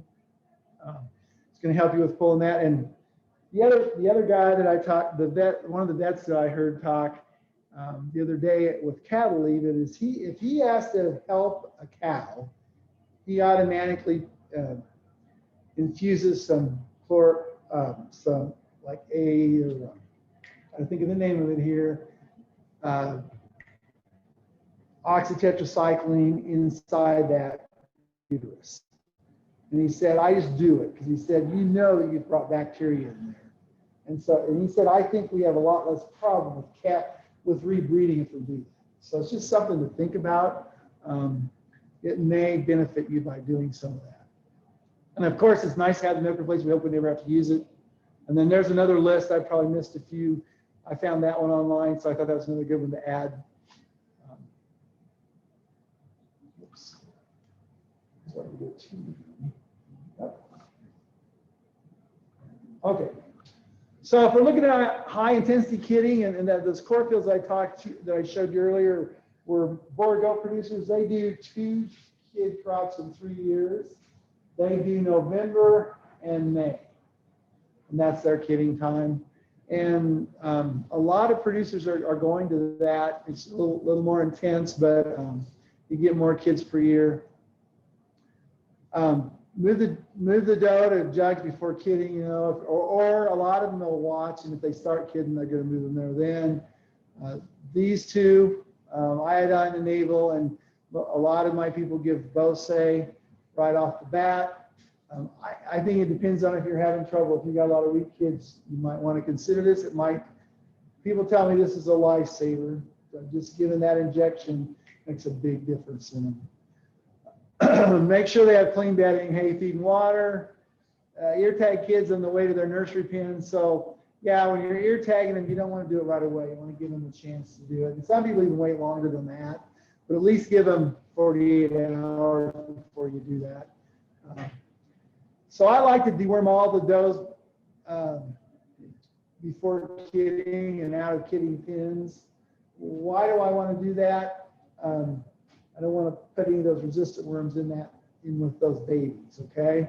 So we can kind of clean them up. And you got to remember with parasites, you get that rise in parasite because what happens with the mother when she gets close to giving her baby or having her baby, her resistance to those parasites drops. So you see a rise in parasites right before the kid or lamb. So a lot of times I would recommend doing it before the kid. The thing you got to be careful of is some wormers you cannot give the pregnant bees, so or does. So you need to make sure you get the right one. It's really important if you do that. And then in the nursery pen, 5 pounds of alfalfa, 2 pounds of grain. This is what this one person was doing. This kind of gives you an idea of a ration. And then the pen you're putting those babies in, make sure that pasture's not had anything in it for 60 days. Why 60 days? Because parasites, if you get a 60-day break, it reduces the number of parasites out there. So that's why, like intensive grazing, if you can do 60 or 65 days before you move them, you have a lot less parasites in that pasture. They just don't, some of them will last longer than that, but it'll reduce the number. And then provide colostrum the first 12 hours. I'm like what the guy said today, get that in as soon as you can. I like to have it in within 6 hours, at least some, and then maybe some later. But they're saying 12 here, but I think 6 is even better. Because what happens in that baby's intestine, there's little holes, and they allow those antibodies to get in. As that animal gets older, those holes close, and they start closing at about 6 hours. Okay? They're still pretty open at 12, but just know as you go longer, those holes start closing. And so what happens is you get a nice bathing of that intestinal tract with good antibodies, but you don't get inside the animal. And what we want them to inside. This is he told what an ounce per pound. And this one said 5% of body weight, it's rated 5% of body weight, 10-pound lamb, 8 ounces. So they're a little lower than his, but close. That's pretty close figure. Well, and I think his went out to like 15 hours. Yeah. That's 12 hours. That's 12, yeah. And then check each used udder to make sure the lambs are using both sides and that they're working. Remember we talked about that? That's a key thing. Sometimes we wonder, we wait too long and then, and I've even seen it in cows. My brother was a prime example with this cow. And I said, this calf does not look good. Something's wrong. Well, took the cow and shouldn't give me milk. Her udder was bad. And we should have saw it. So you need to watch those things right away. Once in a while, you'll lose them if you wait too long. If you get them early, you'll be okay. But boy, you can't wait very long. This is the kid nursery. These are some bum lambs. I'll show you a picture of how they're feeding them here in a minute. Just a nursery for. So if you got a lamb nursery with bum lambs, it's a bucket here. They got nipples here. They say on this one, nine lambs per bucket, no more than 3 lambs per nipple. Otherwise, it's better if you can have one because you get disease on here, bacteria. You want to group them by age, not size, until they're older. And then docking tails and castration, you want to wait on these lambs because they're weaker, at least until 3 weeks of age or older to minimize that stress. Inhalation pneumonia seems to be their biggest problem with these lambs. Mark those lambs you're treating and keep watching them because usually they're the problem. The other thing is if you use hot milk to start with, that's fine. But if you use cold milk, what happens is cold milk is like the U, it limits how much they drink. So you're going to have less problem with digestive upset if you can take them over to cold milk from hot milk. Now, the first 24 hours, 48, you may want to use hot milk, but they recommend going to cold because it's going to limit how much they eat, and that's an issue. I told you I'm fast, so this is a producer in Custer County that had cows brought in 1,000 from Western Colorado. This is his helper from Ecuador. You can see some of his leads and some of his ewes out in his land. I took a picture on top of a hill. But this guy was able to add 1,000 ewes to his 1,000 cow operation. Didn't change anything as far as his stocking rate, and that's plenty of grass. Because sheep eat a few different things than cattle. So here's my thing. If you want to bring a son or daughter back to the farm, this is what you need to think about if you got cattle. Because they got to do something. The cows aren't going to pay for them to come back. But by adding sheep or some kind of small ruminant, you can maybe add another family member to that range. And it makes it more productive. You sell more total cows off the same land. Now, some of my cattle people, when I grew up in the sand hills, would kind of shake in their boots to hear I had sheep to cows. And this guy did not change his fences, but this guy here has a little four-wheeler that keeps the sheep in. And so in the same way, if you come out west here, we have a western producer out here that does the same thing. So I think in Nebraska, if we're going to continue to add people to our places, and the only way, if we don't do that, we're going to have smaller and smaller towns and less people. We've got to think of things like this, different things we can do to add value to our operations. Otherwise, we're going to have less and less of these towns like Baker. They're going to be gone. Because we've got to have that economic impact, and they've got to be able to make a living. They can't live on nothing. Just my 2 cents and so on. So, but again, this is our website. You can go to it. I have all kinds of information on sheep and goats. I continue to add things. I've got ASI on there, all the associations that you can think of, but it'll kind of direct you to them. Nebraska Sheep and Goats on there. And we've added videos. And so I'm videotaping this today so that we will put it up on our website. So you'll be able to watch it on YouTube. That's kind of what we're trying to do. So my secretary does a lot of that. I don't do that because I'm old. But anyway, I'm learning. Got any questions on facilities? Did I make you 30 minutes? Okay. Any questions? If not, we will go to, I think, the best one for last.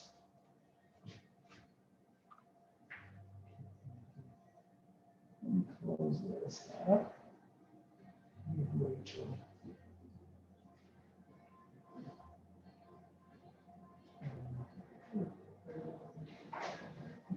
Hey, Rachel, you want to unmute and I'll get you on?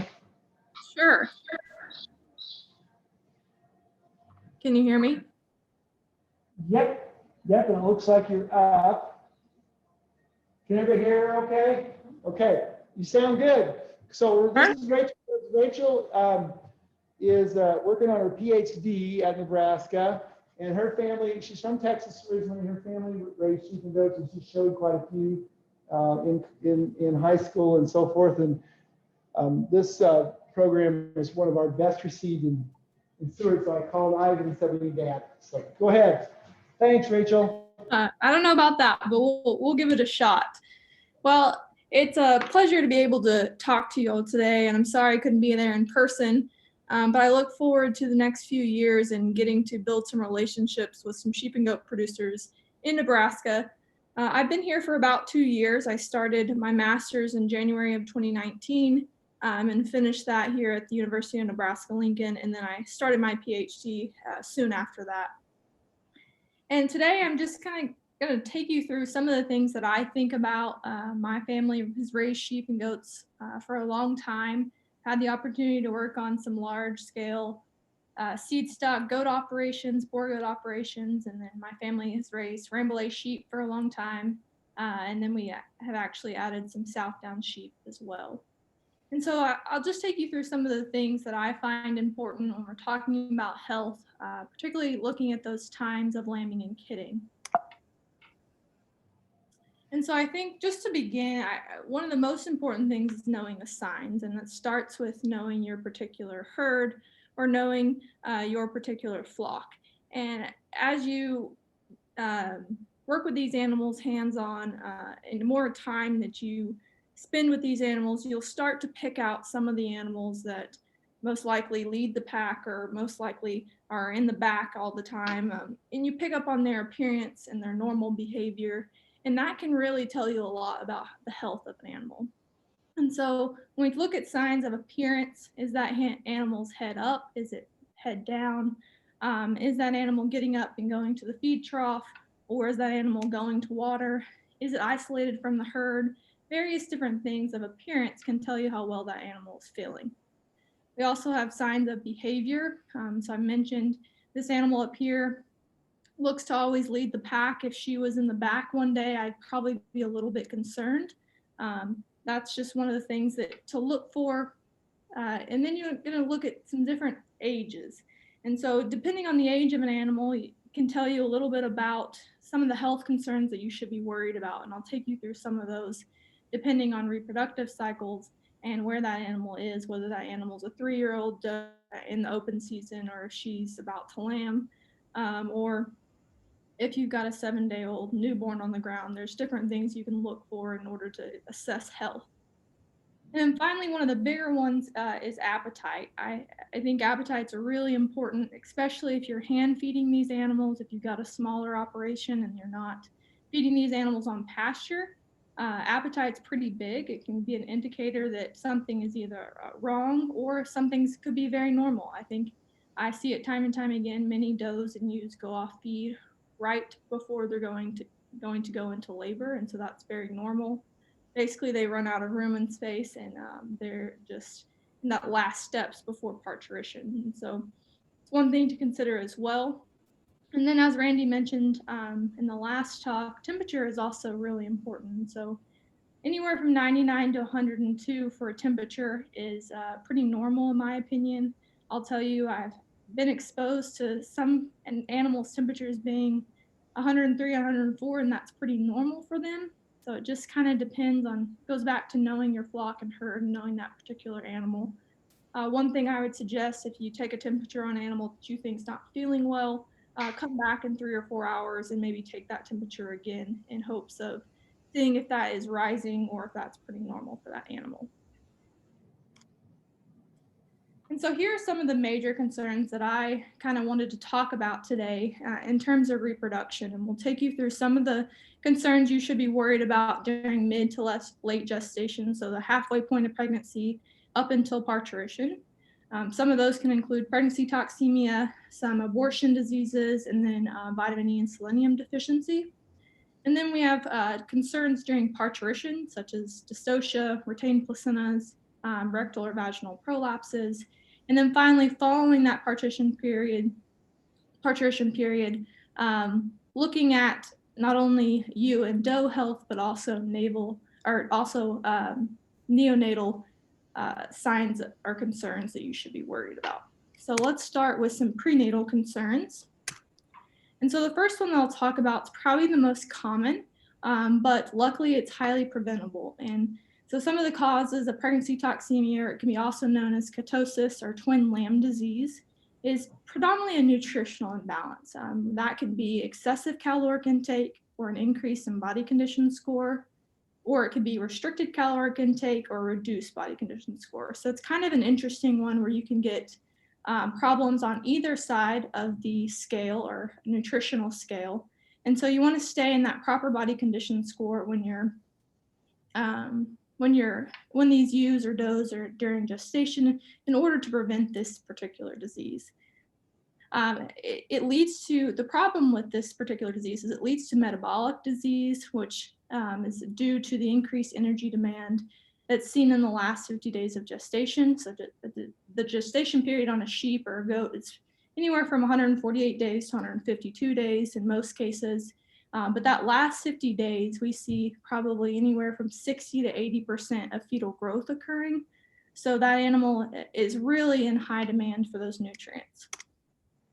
And so some of the signs or things to look for when you think an animal might have pregnancy toxemia is she's probably going to be dull and pretty lethargic in her appearance. And we can see there's a picture of one that did have pregnancy toxemia over here on the right.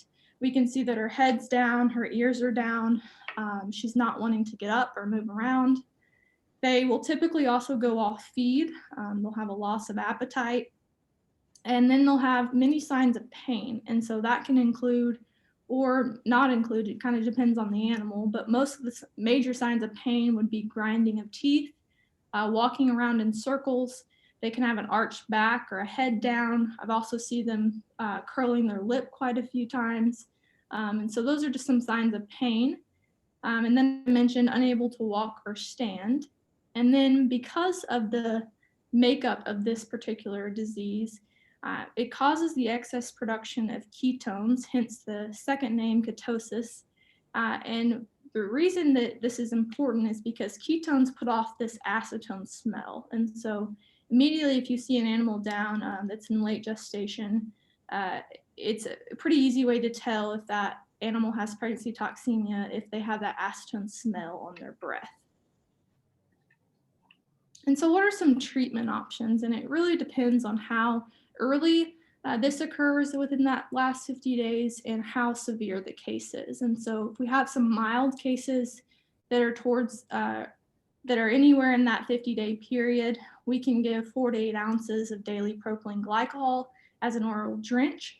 One thing to note here is that when you supplement with propylene glycol, I wouldn't be surprised if your animal does not go back onto feed quite as well. This is going to give them enough nutrients that they're not going to feel hungry and they're not going to be desiring any nutrients. And so I would give this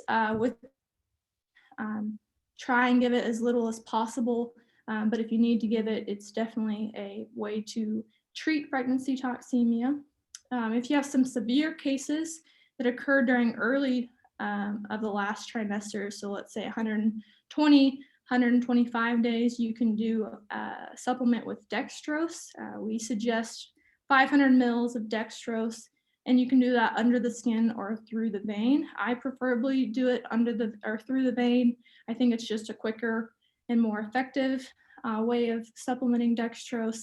But I would definitely recommend that you get in touch with the veterinarian and they can give you their best guidance on the route of administration.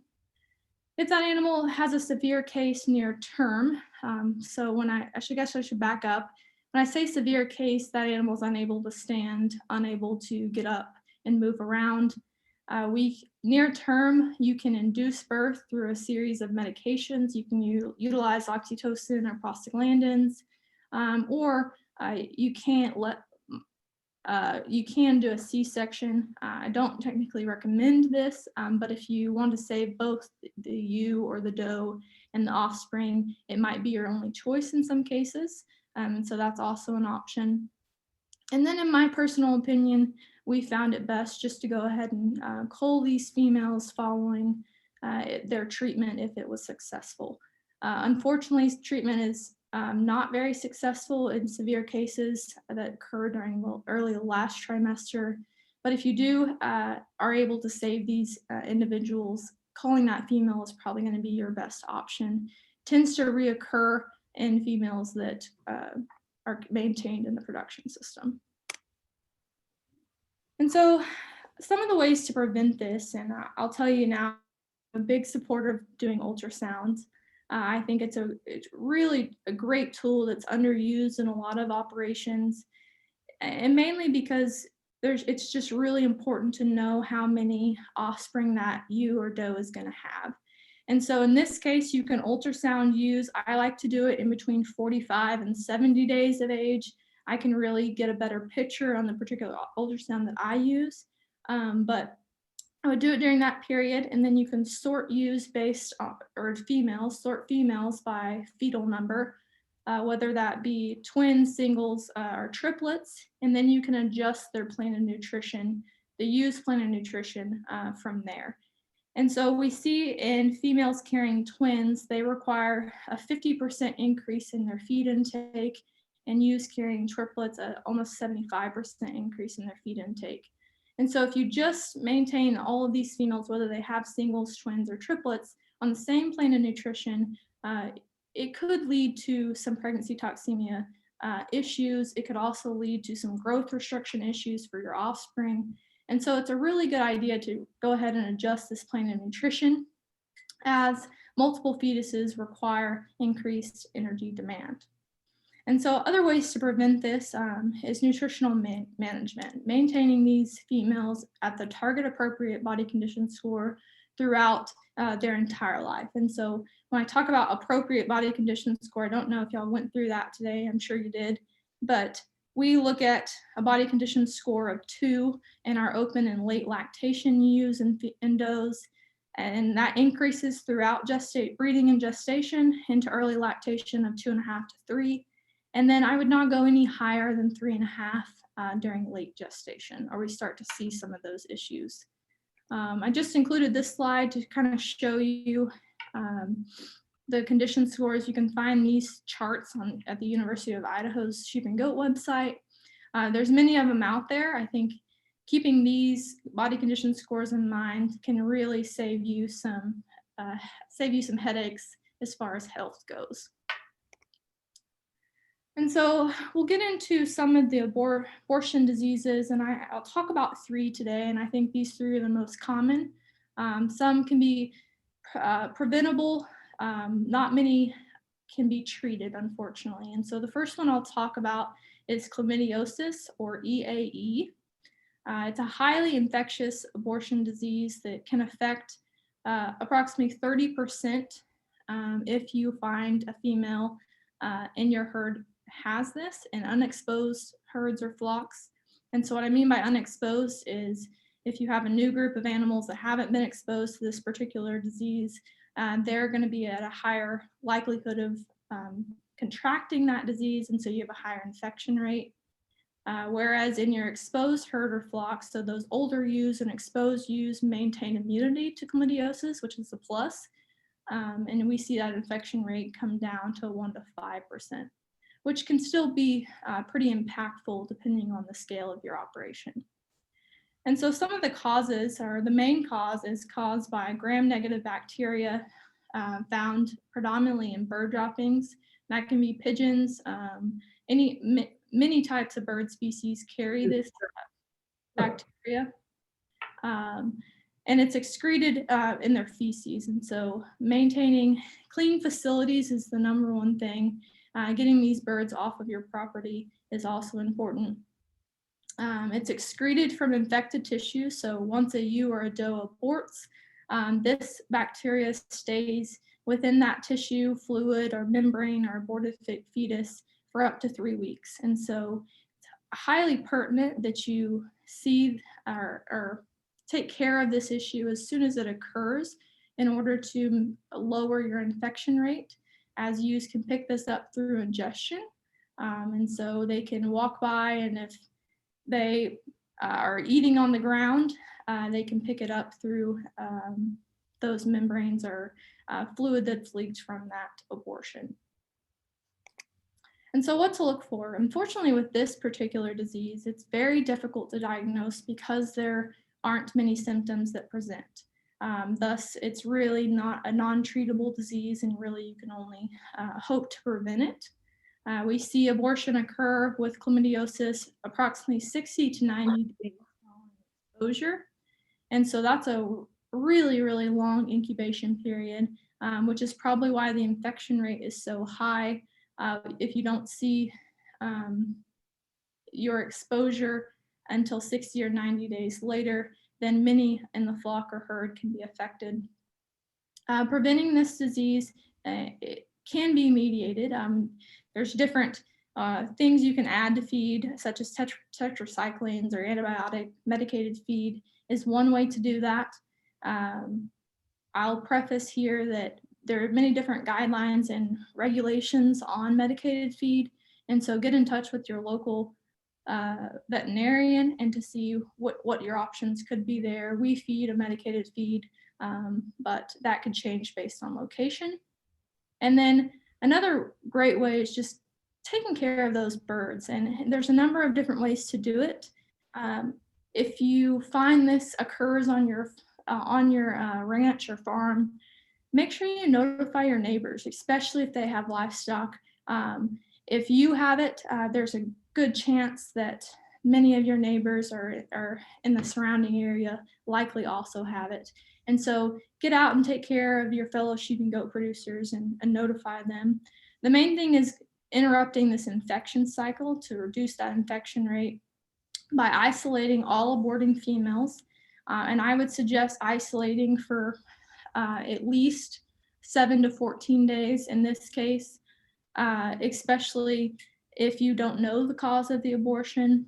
And then you want to make sure to dispose of those placental membranes and fetus in order to control transmission, as it is so easily transmittable between ewes or females in the flock. The next one that I'll talk about is toxoplasmosis. And really the infection rate is really dependent on the environment and the condition. And so it's very sporadic because it's caused by coccidial organisms that are secreted by cats in their feces, that if they're ingested by the females, that's when these individuals are going to have toxoplasmosis. And so this particular disease targets and attacks the placenta, and so it's restricting those vital nutrients to getting to those fetuses, and ultimately ends up causing abortion during late gestation. And so some of the things to look for are really dependent on the stage of when they are exposed. And so depending if you're feeding in bunks or if you're feeding out on pasture, it can change based on stage of gestation. And so less than 60 days, if that individual is exposed to toxoplasmosis, less than 60 days during gestation, this is likely going to cause fetal reabsorption, so you probably won't even know it happened. These ewes will just appear barren. If it's occurring 60 to 120 days during gestation, you're likely going to see a late-term abortion, and they're likely going to look similar to these two pictures here, as noted by the mummified fetus or the stillborn offspring, with a very, very poor placental structure. This is not a normal placenta, and not what it should look like. Or if you're exposed greater than 120 days in gestation, you're going to have some weak newborns that typically succumb to some secondary illnesses, unfortunately. And so you can also have some encephalitis symptoms. And so that can be, what I mean by that is really neurological. And so how these animals are appearing, are they lethargic? Are they have a high temperature? Various things like that. One way to really identify, especially in abortion diseases, if it's toxoplasmosis, is if they have white granules on the placentomes. And so placentomes are this structure that the placenta produces during gestation, and this is the site of nutrient transfer. And so there's a maternal side and a fetal side that make up this placentome. And so when that animal aborts, the placenta will also come with that fetus. And if you notice that there's some white granules on those placentomes, they're this ring structure, then it's pretty much a telltale sign that you do have toxoplasmosis, and you really need to take some actions to prevent that. And so to prevent that, the number one way, in my opinion, is to just control your cat population. Cats are great. They control mice populations, especially if you're feeding in enclosed operations. However, they do carry some organisms, such as that coccidial organism that causes Plasmodium plaxmosis.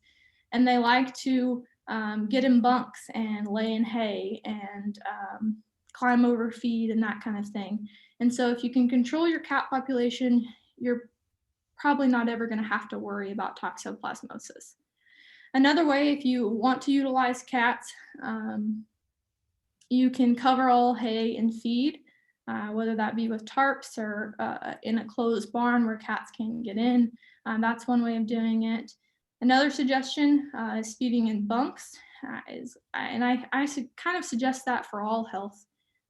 When we see that when you feed in bunks, you have less likelihood of transmission of any type of diseases, whether they be abortion diseases or coccidial diseases, E. coli, and so forth.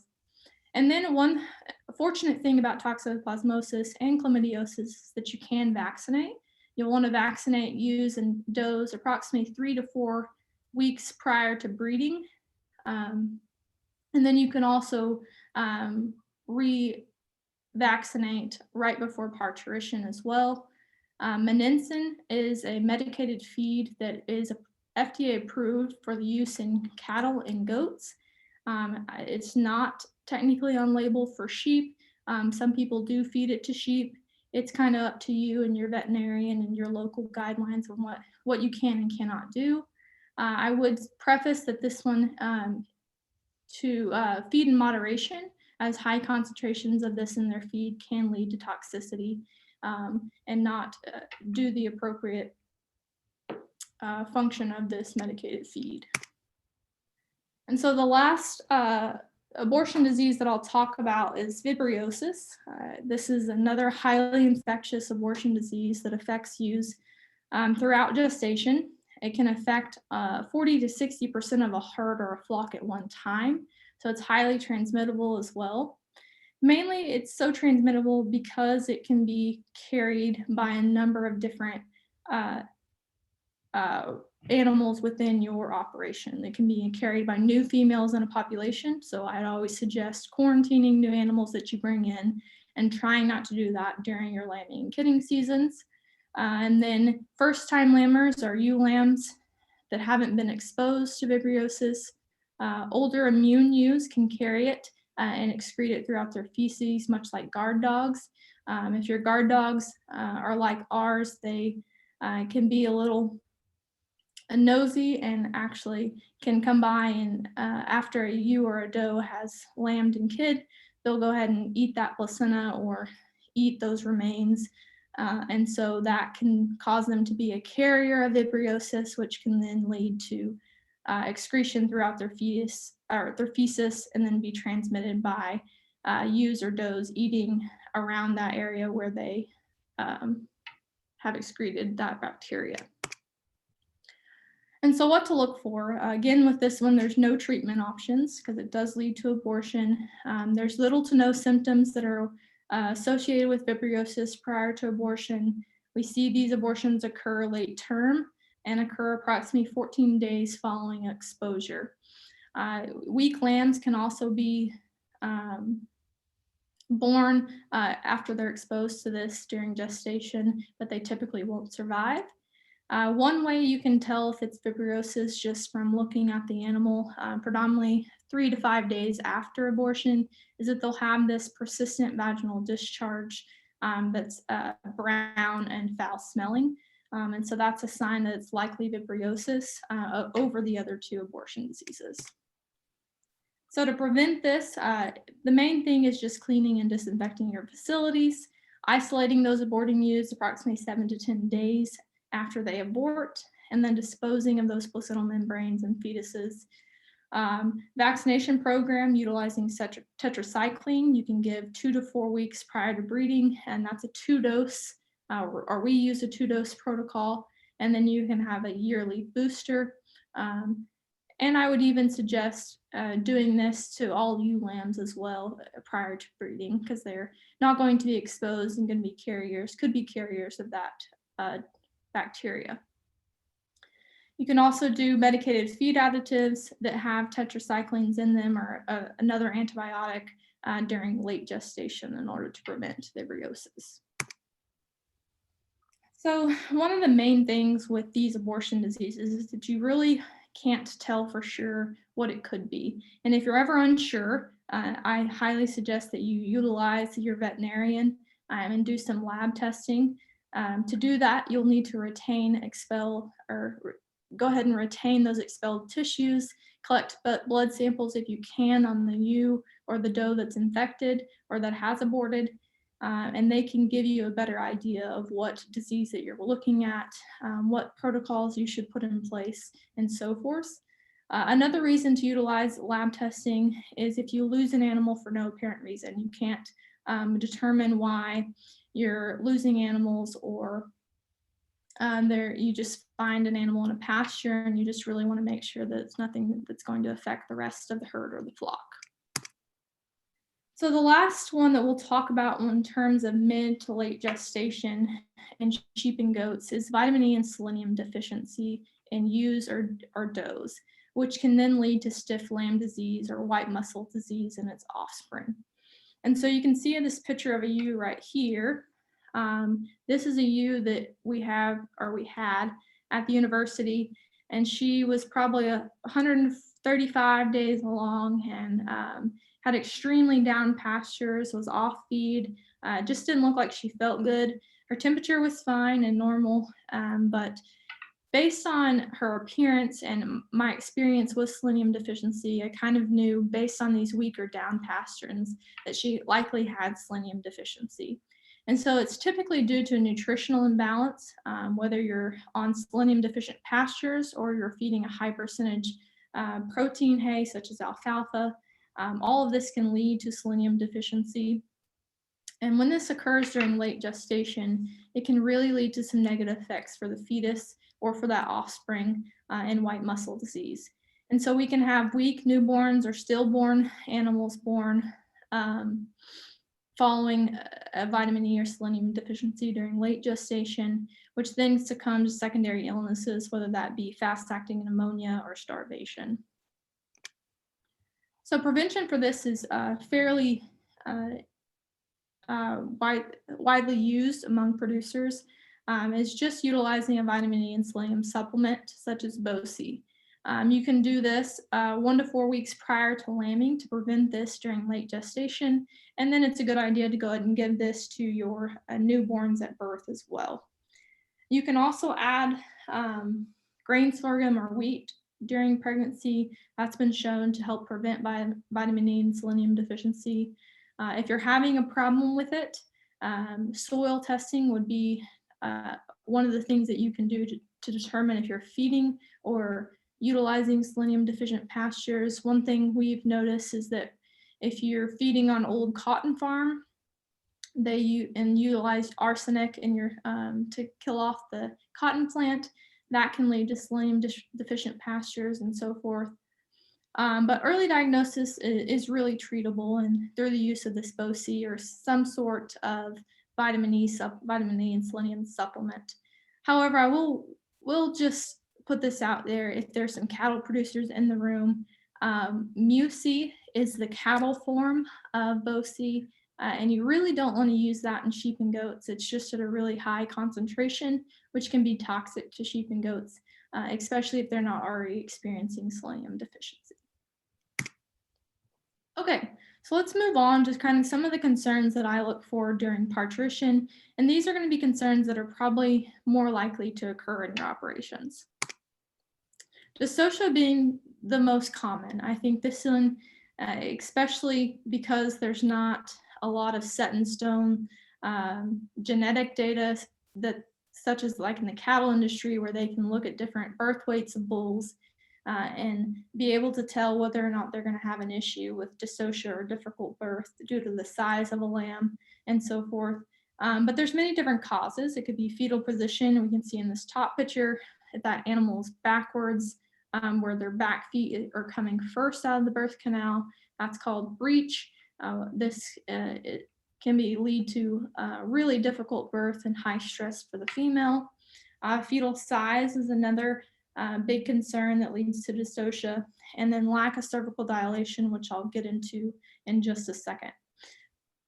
What to look for in terms of dystocia is really going to be this extended labor time. So if you have more than an hour of that ewe or doe straining and not seeing a hoof or a head coming through, or if placental membranes have been not expelled fully, it can all be signs of difficult birth.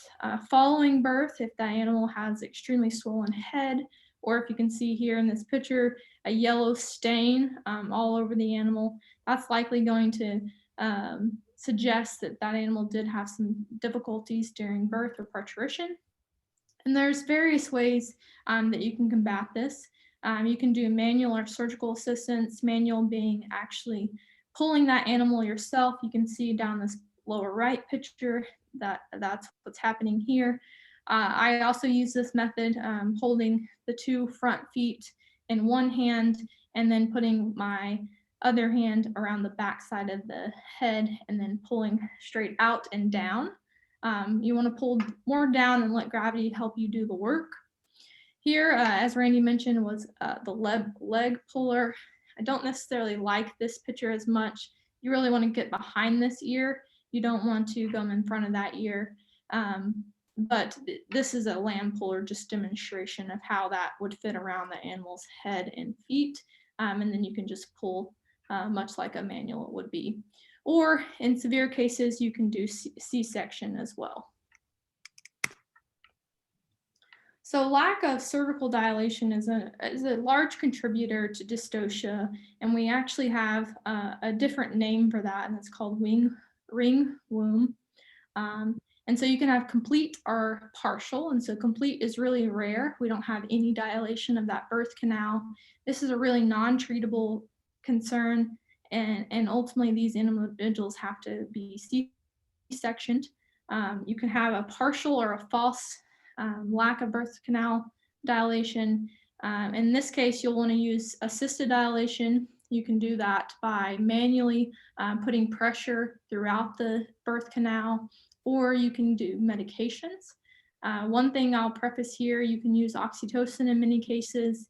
In this case, I would highly suggest against using oxytocin and rather use prostaglandins. Oxytocin is really important for uterine contractions and not birth canal or cervical contractions, whereas that prostaglandin can really help you with that cervical or birth canal contractions to ultimately open up and allow that animal to be expelled. Some of the causes, it can be genetic, and in these cases, you'll want to cull those females.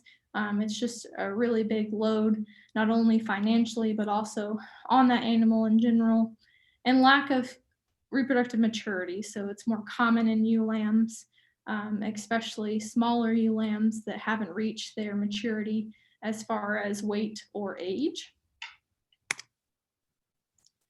The next one we'll talk about is a retained placenta. And so this is just the failure to expel those placental membranes following parturition.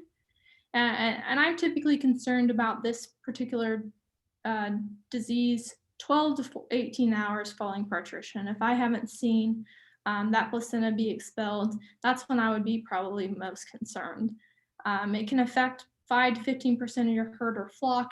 It really just depends on the conditions that they're in, because some of the causes are really all over the board. It can be due to premature parturition if they are exposed to an abortion disease. It can be due to lack of removal following a C-section, or even nutritional deficits that lead to the lack of unattachment from the uterus, and can cause that retained placenta. And so what to look for, obviously in this last picture, you see this doe has partial placental membranes expelling, but not the full. Placenta has come out and disconnected. And so that's your number one sign. A lot of times though, I see this not come out at all. And so it's a little bit more difficult to tell in those cases. And so then you're looking at fever. So anything over 105, 103, 105, I would be concerned. Loss of appetite, really dull appearance, kind of isolating herself from the herd or flock.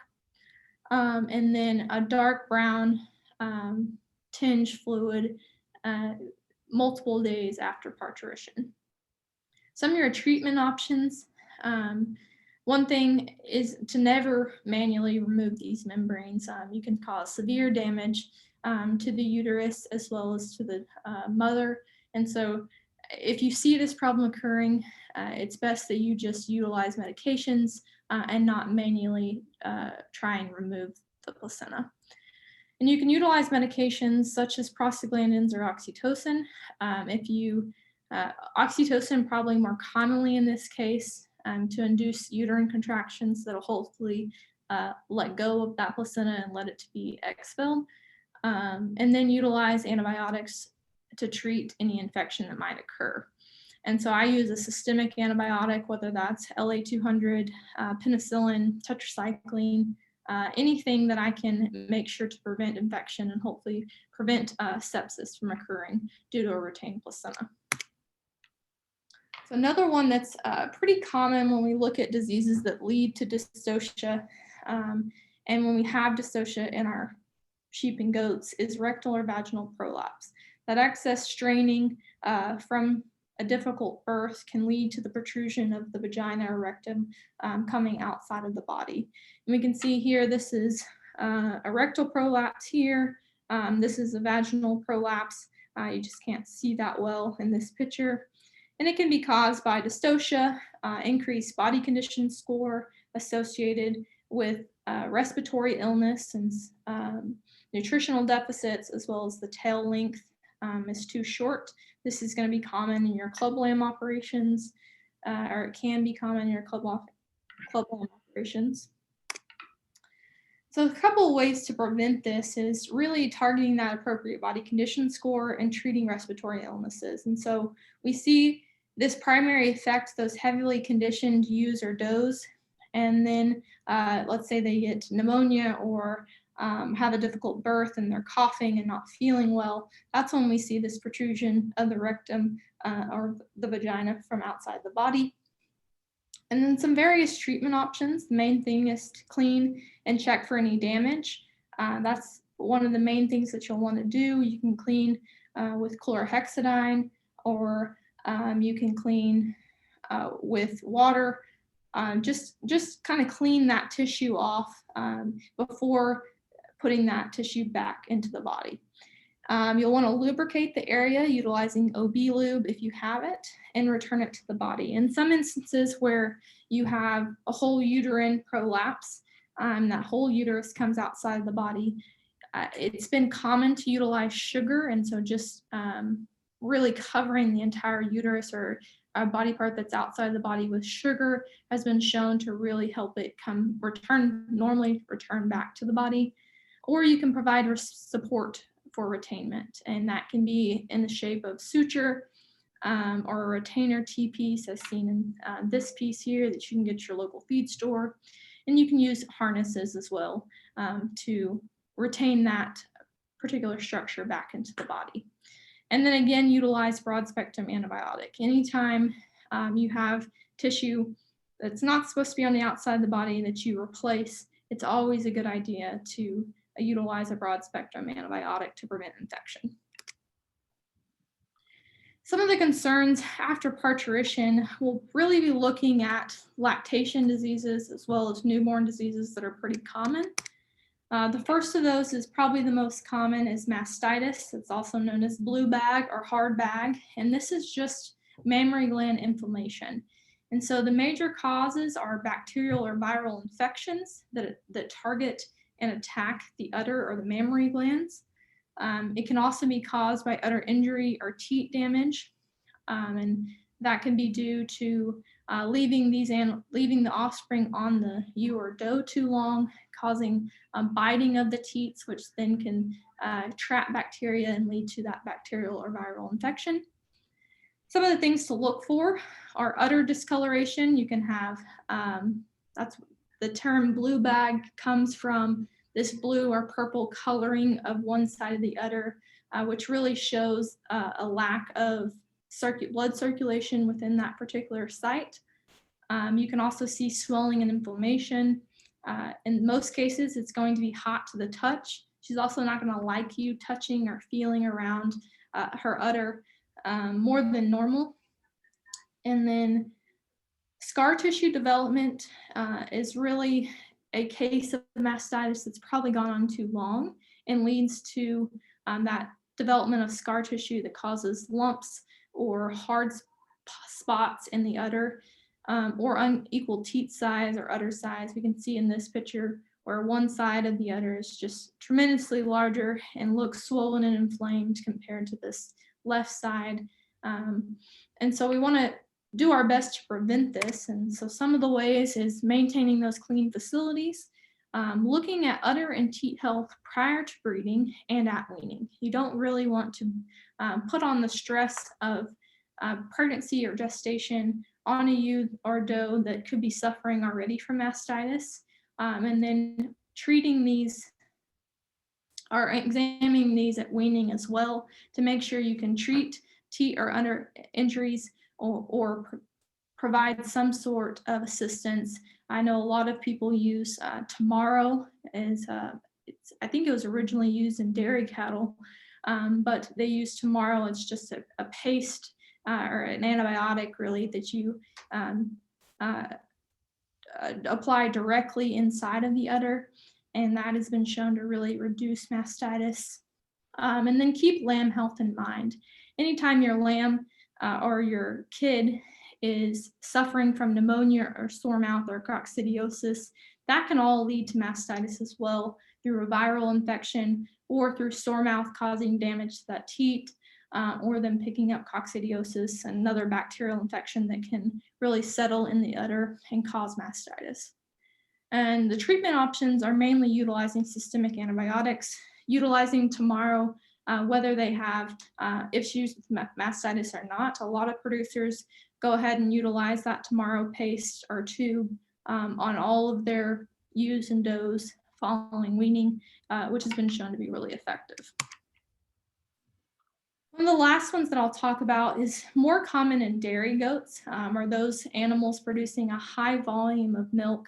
And we'll talk about milk fever or hypocalcemia, which is low blood calcium. And so what happens during early lactation and even towards as the animal ages or offspring ages, the demand for calcium is so high in these high lactating animals. And so it can affect approximately 5% of your herd or your flock. It's predominantly stress induced, whether that be nutritional or due to stressors such as lactation, as these animals are in a negative energy balance throughout lactation until later in that lactational period. Could be due to diet. We've seen that feeding animals or lactating animals and increased oxalate containing plants such as turnips or cereal grains are going to have a higher likelihood of leading to that low blood calcium and causing milk fever. And then a really rare thing in animals that probably goes unnoticed is a parathyroid or thyroid disorder. It's not really common or commonly diagnosed in animals, but it could also lead to this low blood calcium. So what to look for, and some of those cases, it's really a case-by-case situation, and knowing your animals is really important. But some of the severe symptoms are going to be muscle tremors, a stilted gait, or those animals are walking with a really straight or stiff legs, hyperexcitability of muscles, which causes stiff legs to be extended backwards. You can see in this ewe, she's experiencing milk fever. Those legs are just straight backwards, and no matter how you try, you're probably not able to bend them, and she definitely cannot bend them back to their normal sight or normal appearance. And some of the treatment options, or the main treatment option, is just to increase that blood calcium. You can do that through an IV dosage. You can get this at your local feed store. I would do it. I think I don't remember the exact dose, but it's very similar treatment to ketosis, where you did an IV of dextrose. One of the ones that you want to pay attention to in your newborns is going to be navel or joint ill. And these two diseases are bacterial infections that lead to secondary infections that cause fast-acting pneumonia or kidney and liver abscesses that ultimately can kill that animal. Some of the causes, or the major causes, are untreated navel, castration or docking sites, or untreated wounds in newborns. Lack of colostrum. We heard a little bit earlier about how important colostrum is, and I'm a big supporter of that as well. I think you're setting those animals up for failure if they're not getting roughly about 200 mils of colostrum within that first 12 hours. What to look for. So we can have swollen or inflamed navel or joints, or castration or docking sites. We can see this animal's experience an inflamed joint. This area or the entire belly can be inflamed or hard to the touch when we have navel ill. A lot of these conditions lead to the inability to walk. You can have signs of pain, which we talked about early, grinding their teeth, walking in circles, arched back, or they can have signs of pneumonia, runny nose, coughing, head down, a fever as well. But luckily, the prevention options, there's a lot out there, and it's really a preventable concern for your newborns. The main thing, as I mentioned, is that colostrum intake. In my opinion, I think these animals or newborns need approximately 200 mils within the first 12 hours. I like to make sure that they're getting 50 mils every 4 hours, especially if you have an orphan lamb. That's the administration route I would go. Another way to prevent this is trim navels, approximately 1 to 2 inches from the body wall, so those navels aren't dragging the ground and picking up bacteria, which can lead to that infection. Utilizing lacerator bands, basically to close those wounds up, and disinfecting tools between uses with the use of chlorhexidine or some other disinfectant, and then medicate areas prior to or following any of those processing. And so you can medicate those areas by dipping in iodine. We typically dip those navels in iodine. I like to do it almost immediately as soon as I see the animals hit the ground. In cases where you're looking at castration sites and docking sites, we utilize a liquid bandage. We utilize AlumaShield, but there's plenty of them out there that you can utilize just to kind of cover up that site and protect it from any bacteria. And so we've kind of talked about most of the health concerns, and I just kind of wanted to conclude with some of my major tips in order to avoid these health concerns in your operations. And number one is just knowing your herd and flock. We talked about that earlier. If you know an animal, you're more likely to pick up those behavior and appearances that suggest that animal could be unhealthy or could be in trouble. Cleaning those facilities regularly. I think that will prevent a lot of your health concerns that could arise. Feeding off the ground, feeding in bunks, and making sure that your feed and your supplements are stored properly. Having an appropriate nutrition plan is also important. We talked, they talked a lot about earlier, having that nutritional plan change throughout gestation. I highly recommend that, especially when you're dealing with twins, triplets, or anything more than that. And then maintaining vaccination programs of not only your ewes and your does, but also your lambs, and avoiding stressful events during pregnancy. Treating early is the best prevention method, and then utilizing your resources. And so lambing, this is my lambing and kitting toolbox. These are some of the things that I always try and have on hand. We'll talk about gloves, full arm length. That's what our OB gloves, full sleeve links. If you need to go in and check that animal out, whether they're having dystocia issues or some sort of issue, retained placenta, having a thermometer on hand and knowing what's normal for that particular animal, having iodine and colostrum and milk replacer.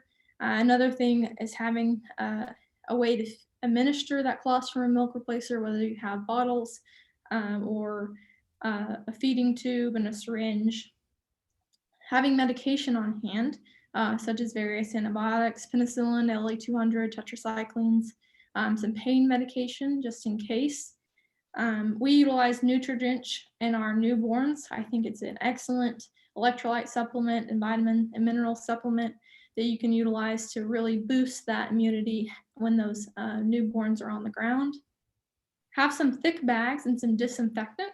I would utilize 2 double bag thick bags for your cleaning up your placental membranes and your aborted fetuses.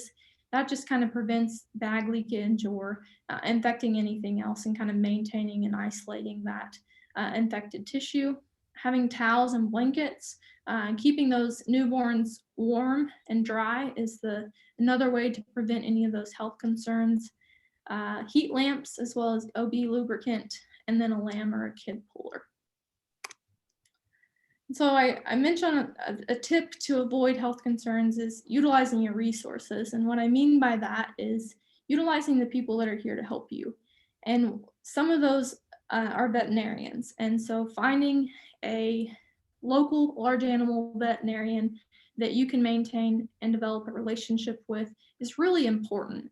And I think it's something that's helped our operation a tremendous amount. I can pick up the phone at any time, day or night, and can have an answer in 5 minutes if I'm not sure what I need to do. And so I think a veterinarian, having them really involved in your operation allows you to do a number of different things. You can also utilize experts. And when I talk about experts, it's going to events just like this, where Extension is trying to provide you some resources and some people, getting you in contact with some people that could help you in certain conditions or experiences.